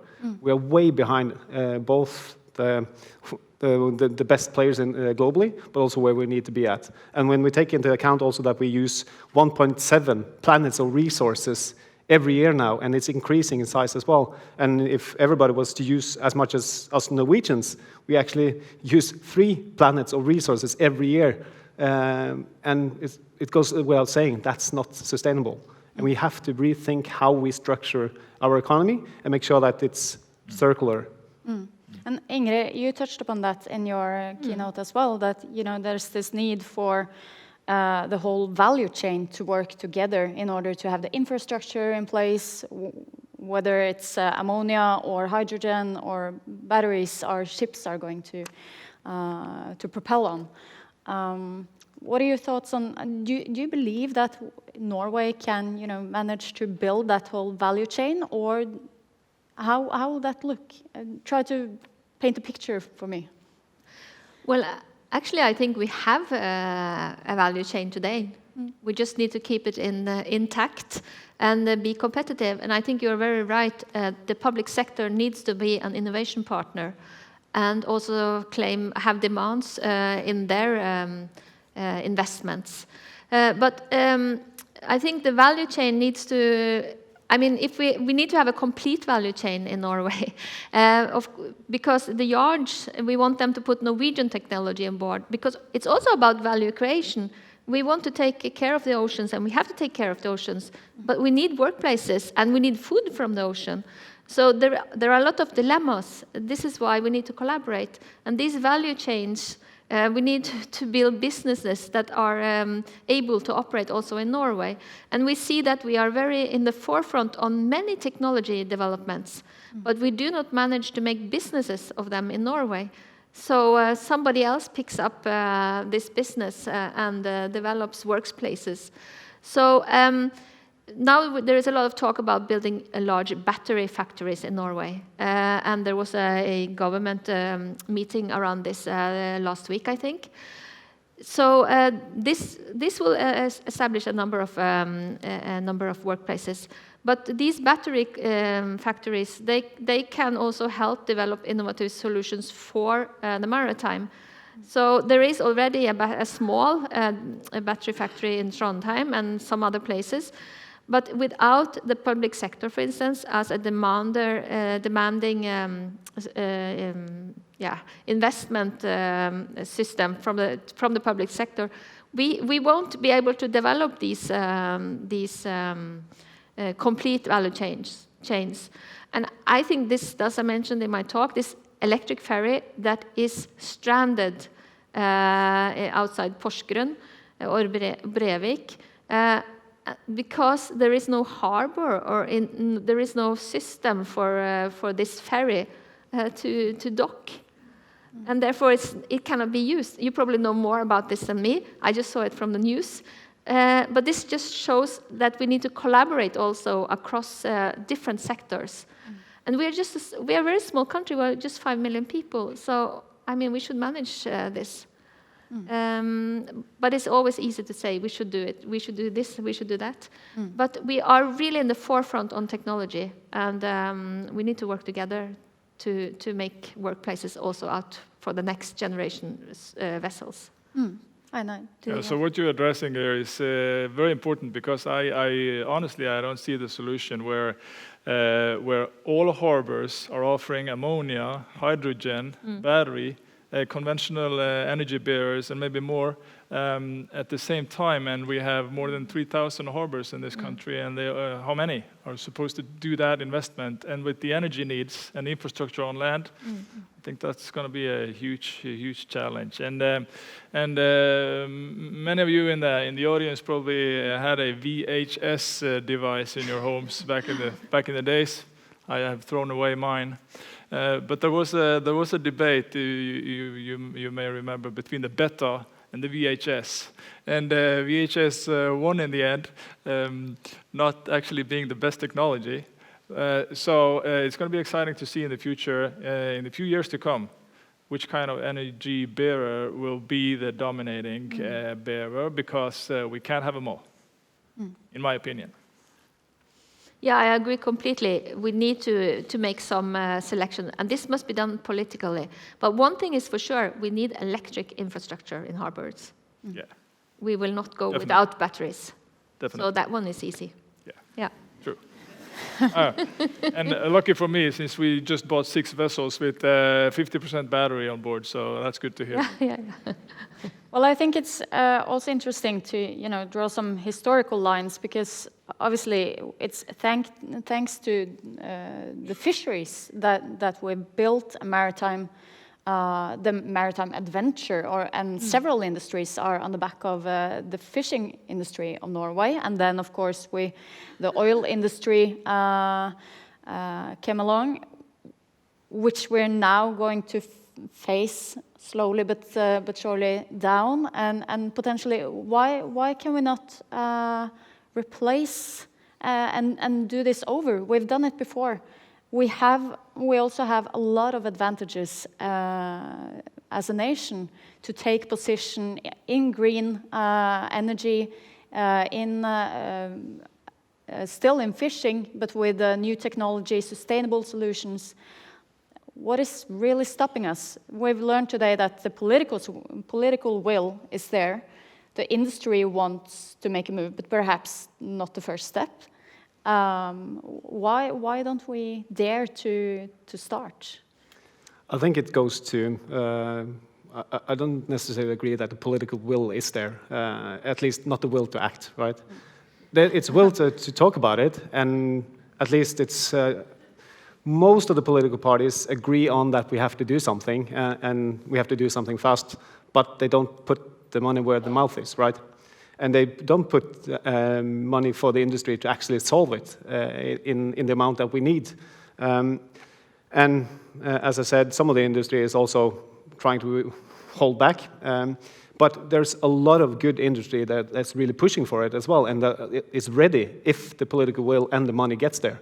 So it's absolutely crucial to get that political will and get the politicians to realize that we don't have time to wait any longer. We need to solve the climate crisis. We need to solve the nature crisis, and we need to make sure that the political platforms that we put forward actually will solve it. And it's not just in Norway, of course, but globally. And who else than one of the richest countries in the world, with one of the best infrastructures in the world, and with just about 5 million people, is more of a perfect pilot project to actually do this. And when we don't do it, we don't even follow the advices that the Ocean Panel, the panel that we started ourselves, put forward as the suggestions for the future for the oceans. We say something with a big voice globally, and then we come back home and we continue to open up new areas for oil and gas, and at the same time we start an opening process for deep seabed mining, even though the same document with the recommendations from the expert in the Ocean Panel said that, okay, there's two things that conceptually difficult to align with the definition of a sustainable blue economy, and that's ongoing and potentially new oil and gas exploration, and it's deep seabed mining on the back of the knowledge that we do have so far. And it also contradicts with the Sustainable Development Goals. And that's what the outcome of the expert group in the Ocean Panel, which we lead ourselves, right? And this just goes to show that Norway is not the front runner always, as we like to look upon ourselves as. But at the same time, we do have industry that's really trying to push this forward. We do have companies that are really or ready to do big ocean wind projects. We do have industry that's really the front runners, so trying to get electronic ferries and on a larger scale to be a part of the solution. But we need the political will and the money to actually do this. Ingrid, did you want to? Yeah, I think it's important that people like you talk about batteries as an important solution and the choices that you make, because you are in the forefront of the development and pushing also the political parties. But I totally believe that in the next 5-10 years, the whole fishing fleet will be electric. This is the only way we can move forward to reach the goals of IMO and also the government's goals to reduce emissions for the 2030. Did you have a quick comment? Yeah, just to comment to that also, because as you know, every industry are to be at zero when it comes to emissions by 2050. Yep. And when we're talking about fishing, I couldn't leave this also.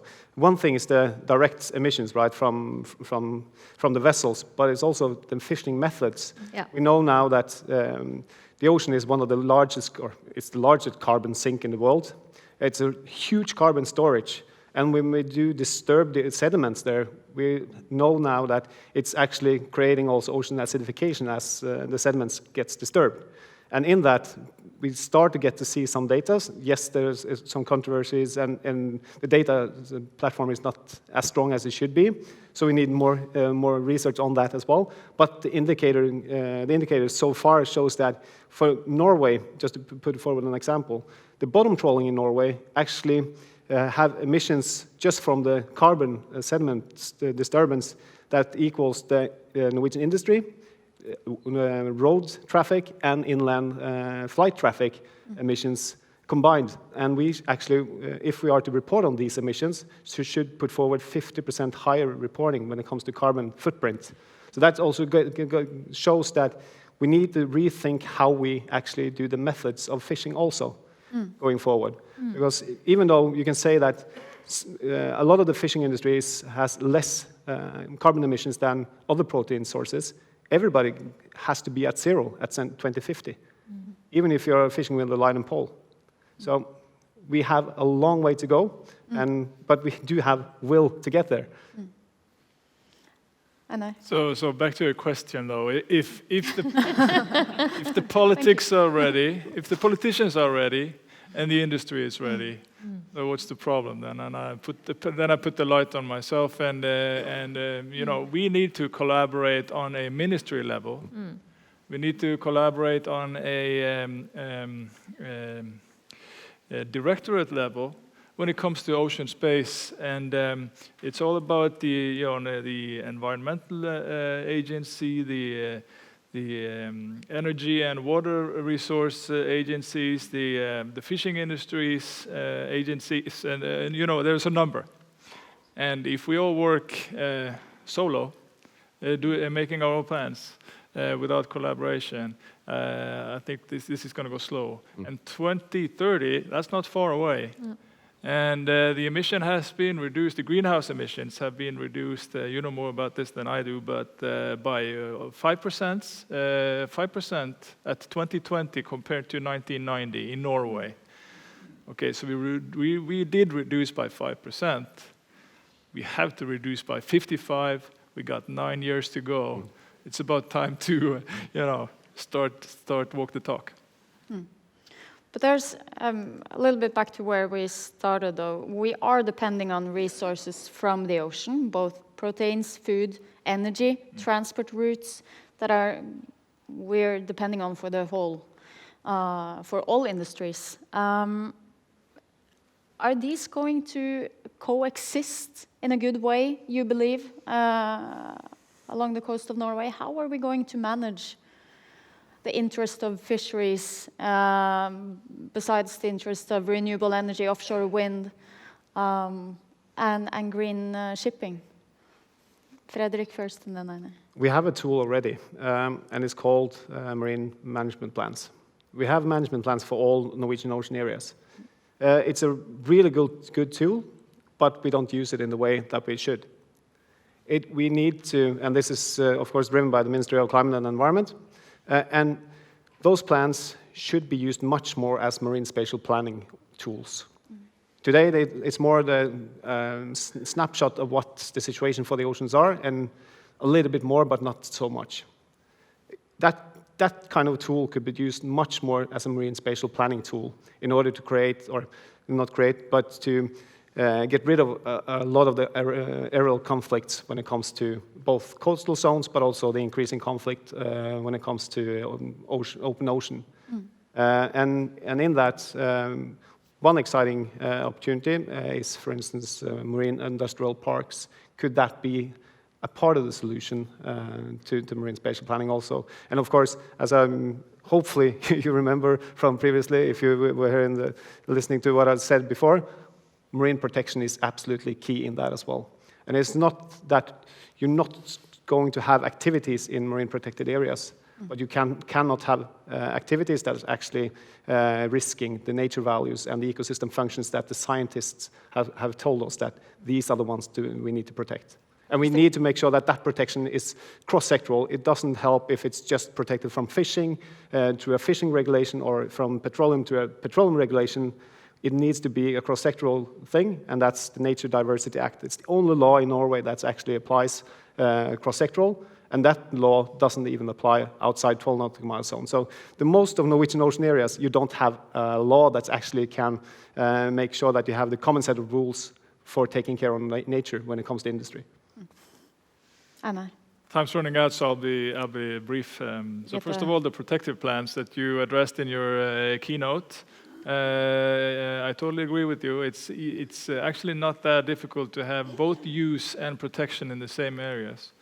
Secondly, just a pitch to the parallel session later. So I'll give a couple of great examples on how the conflicts of interest in the Norwegian economic zone is coming up. Well, I'll let that be the last words of this conversation. Thank you so much, both to Fredrik, Ingrid, and Einar. I believe we will meet all of you later in the parallel sessions, which I will tell you a little bit more about before we end this event. Thank you all so much. Thank you.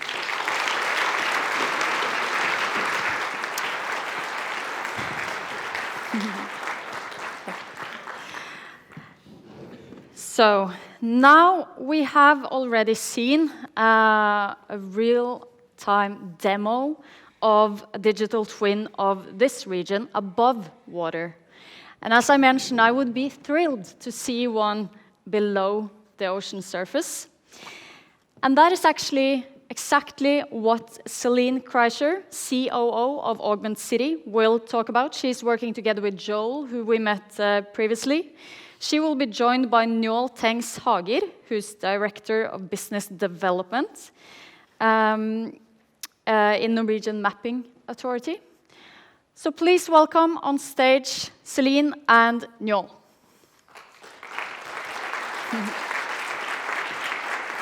Thank you.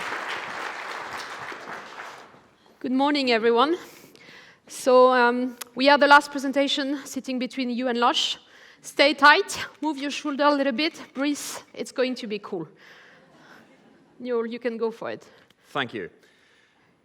Right, we're here today to talk about how to turn the lights on beneath the water in order to get knowledge-based decisions in place.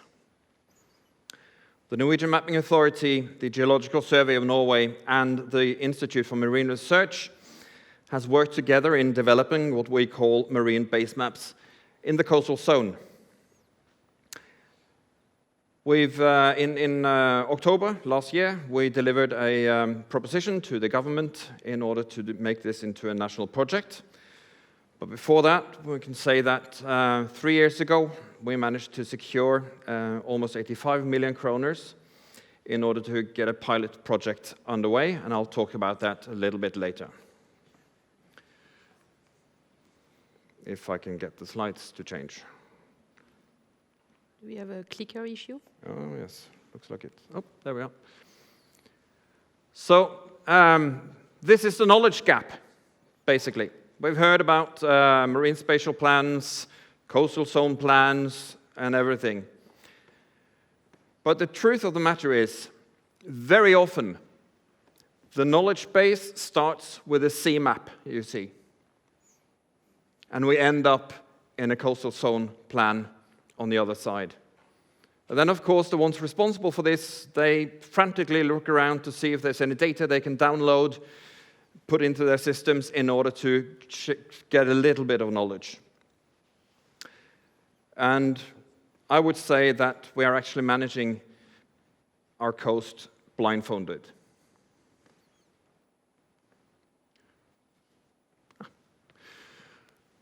We're proposing kind of a data value chain where we stand upon each other's shoulders. We start with the bathymetry.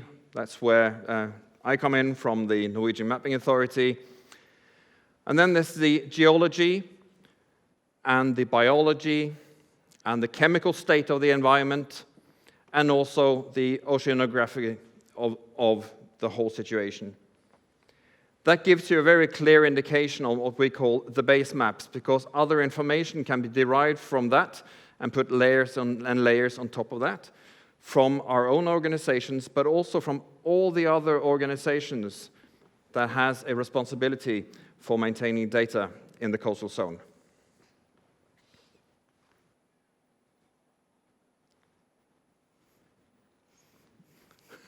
No, hang on. Sorry. Yep, thanks. So he's been clicking in the background. I mentioned the pilot areas. We were granted 84.6 million kroners in order to prove ourselves. It's not easy to explain to people what marine base maps are when we can't show it to them. So we selected these 3 areas. So in Stavanger, Gisken Ålesund, and also Skjervøy Kvænangen up in Troms and Finnmark. These are 3 very different areas when it comes to challenges on the data acquisition, data collection part of it. But at the same time, the counties in these places were very politically mature and wanted marine base maps. They wanted the knowledge, so much so that the counties actually went in and co-financed the pilots. And experiences we've done during this time has been, of course, the cooperation between government agencies has become better. The Norwegian Mapping Authority, Geological Survey of Norway, and Marine Institute have produced common methodologies and common specifications. And we've also streamlined our production lines, and that has resulted in 30% reduction in production time of marine base maps from us. We started with just a few products. So we call them products. We started with 10 products, roughly. Very scientific. But after collaborating with the municipalities, private companies, state administrators, what have you, we've ended up with a product suite which is unique with more than 50 products. Now, these are what I call scientific data, but we're also producing the ready analysis of the scientific data for the users. So we're making it very, very, very easy for the users to start using the data. They don't need to be GIS experts in order to use them. I won't go into what all the products are, but I will show you some examples that's been used. Here we have the state administrator in Rogaland. This is Kirsten. She works in the environmental department. They've been particularly active in using the products. And it's been so far been used in more than 10 cases by the state administrator in Rogaland. And Kirsten says that data from the marine base maps in the coastal zone allows us to check the information provided in applications. We uncover vulnerable and valuable nature. And also results from observations and sampling stations greatly reduce risks. And on top of that, applicants can save time and money by using marine base maps and also then reduce the need for own surveying.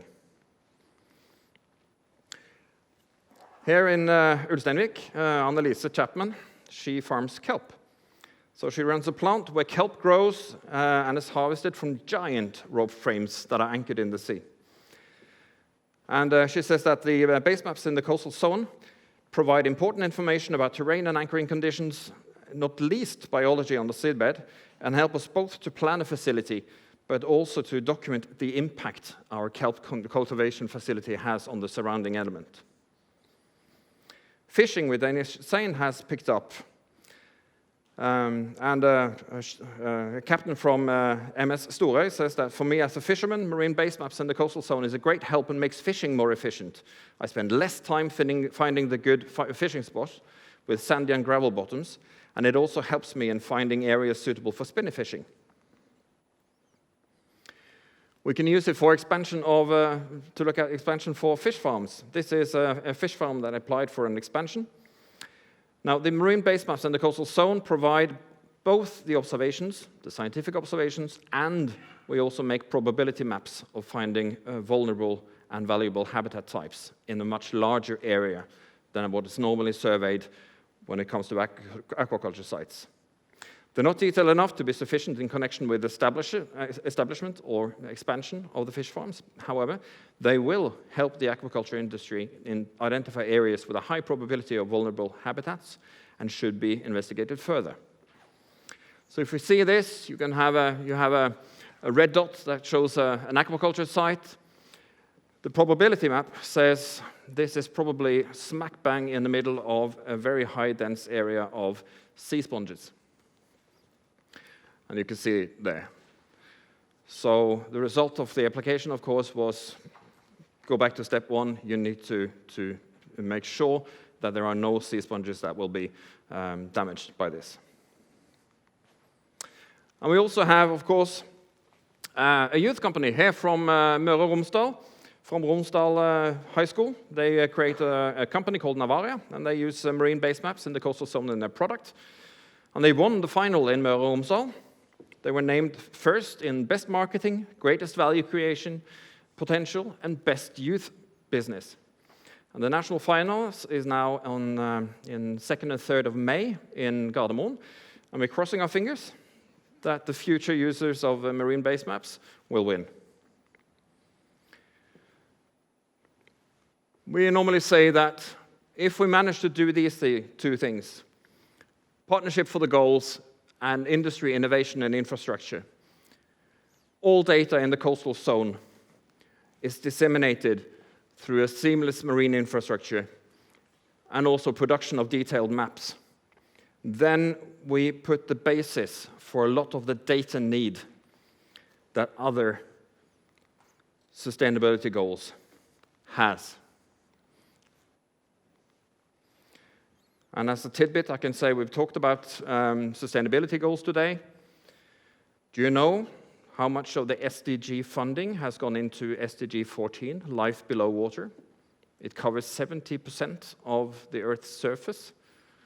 Do you know how much has gone in there? 0.01% of the total financing of the SDGs has gone into Life Below Water. We want to do something about that. We want to do big things about it. Yes. And what Njål mentioned to say is that there is actually a potential of 5 million not coming out of those projects. And what is absolutely amazing for us is that going into those projects, using those data, what has not been thought about yet is basically how to maximize the usage and how to maximize the understanding. So you remember what Joel said earlier, and I'm going to repeat that number, so that's going to be third time today. 60,000 times faster we understand data in a visual format rather than text. Now imagine if we are going to look at this case for Ålesund and look at it in the digital twin.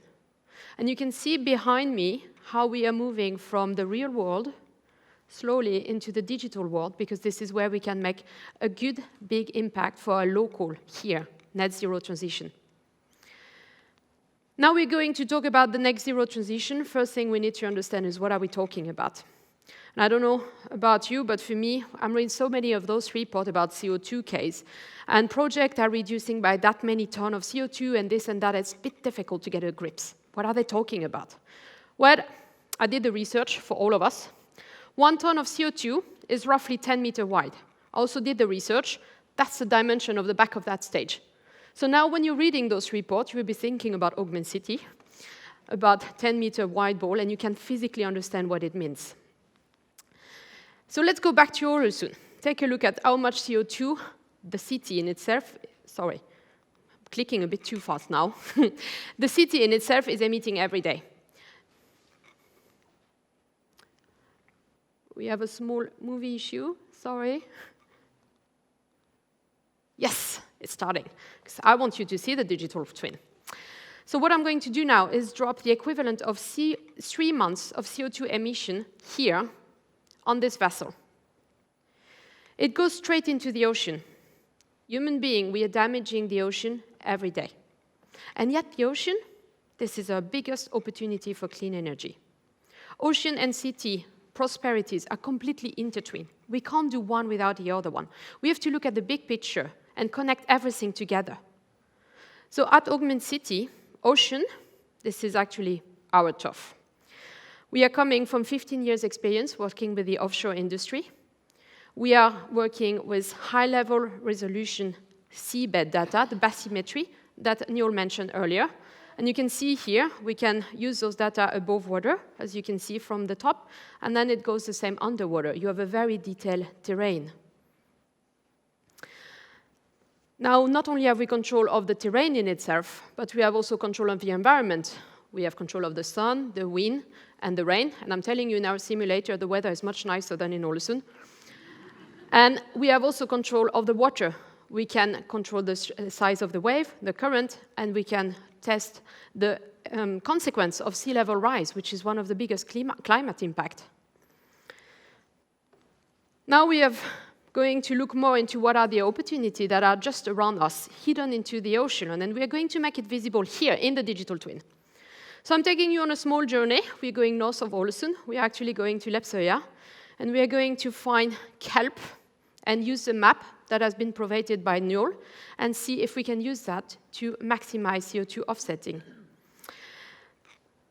This is one of the many options that we have for decarbonization. Clicking again. Geological Survey of Norway planned their survey and create the geological map. This is what you are seeing here. This is now completely wrapping around the terrain data that you have seen. You can even see the tiny small wave of the sand here on our digital twin. And these are the data that we are going to start digging into. So you have seen that's a 2D map that we got from Njål earlier. Now we are going to the next step and putting this into the twin. Looks cool, isn't it? First thing we're going to look into is the gravel. Herrings, they are doing their spawning into the gravel. 20% of the herrings are actually born here in this region. So it's very important we understand which area they are based into. The next one is sand. Sandy sediment around the island where tobyfish lives. This is also where the sediment you find around Runde, which explain the puffin. This is their favorite food. Sand sludge, the next one. Area with weak current, which means particle falling. Fantastic for shrimp. And then finally, the one we are looking for, the bedrock. This is an area with an amazing potential for kelp. So this is what we need to look into more. We continue. The Institute of Marine Research, like Njål mentioned, they are planning their biomass survey based on 2 sets of data, seabed data, sediment data. We have looked at both now. So they are also using the current. Oh, sorry. They are also using the current, and based on this, okay, looks like we are not on our best with film planning today. This is where we are going to find basically the derived map and find out where the kelp is. Then, when we combine this with current, wave exposure, temperature, etc., we can start predicting area for biomass. But I don't know you, but we have all learned in the last few years that this is very important to verify what we are being told. So I called my friend, big diver, and asked him, what's the status? Can we find kelp there? Yes, a lot, he said. This is actually a great area for kelp. He was also telling me, but since you are French, you should also know that this is where you find fresh scallop. So for next year, lunch, Northwest, you can go and dive there. Now, the crazy thing about kelp is that even though it has reduced a lot on the Norwegian West coast, it is actually a natural ecosystem here. They can grow up to 60 centimeters a day, and they capture 20 times more carbon than an average tree. We are currently harvesting 0.3% of our kelp annually here in Norway. This is generating 1.8 million NOK. I'm repeating this, 0.3%, 1.8 million NOK. Now imagine being able to use all those data, amplify the kelp, harvest even 30%, even 3%, delivering 18 million NOK kroner. That's pretty amazing. You want to comment on this, yes, maybe? Of course. I'm out of it. Now, this movie shows us the density of kelp that we predict. And of course, we also do observations in order to verify our models on this. But it makes it so much easier to use. Langskip-prosjektet was introduced by the government last year, 29 billion kroner spent over 10 years, and we're removing carbon dioxide from the air where it's produced, Fortum and Breivik, putting it into ships and pumping it, injecting it into geological formations 2,600 meters below the surface. And it's a very important project. We learn a lot from it. We can export the knowledge afterwards. We can create jobs. It's an important project. But, oh, and then it's gone. If we restore 500 square kilometers of kelp forest, 500 square kilometers, that's of an area of over 100,000 square kilometers, that is our coastline, we actually bind the same amount of CO2 that Langskip binds every year. And it's free. It's called photosynthesis. And you reintroduce new ecosystems that will create value for generations. Now, I'm not saying that Langskip shouldn't be funded, but what I'm saying is, can't we do both? Can't we do Langskip and get the knowledge and the experience, and also at the same time do the kelp restoration? And this is what we should do. What we have shown you today is that basically Merit Bay's map have created a triple win. It's creating a solution that is better for the environment, a huge financial opportunity, and better for people. So in short, if we want to accelerate the sustainable transition and use the knowledge that we are getting from those maps, we need to get high-impact data available for everyone, and we need to make it in a way that is understandable and actionable for all of us. The IPCC report that were just released points out the fact that technology will not save the planet alone. Go back to the Langskip project. But we need to help the planet to save itself. So we, Kardvekte, Augment City, Njål and Celine, our colleague and partner, what we believe is that using MAP, collaborating, is actually what helps us locally, regionally, and put a footprint also on the international level on our sustainable journey. Thank you very much.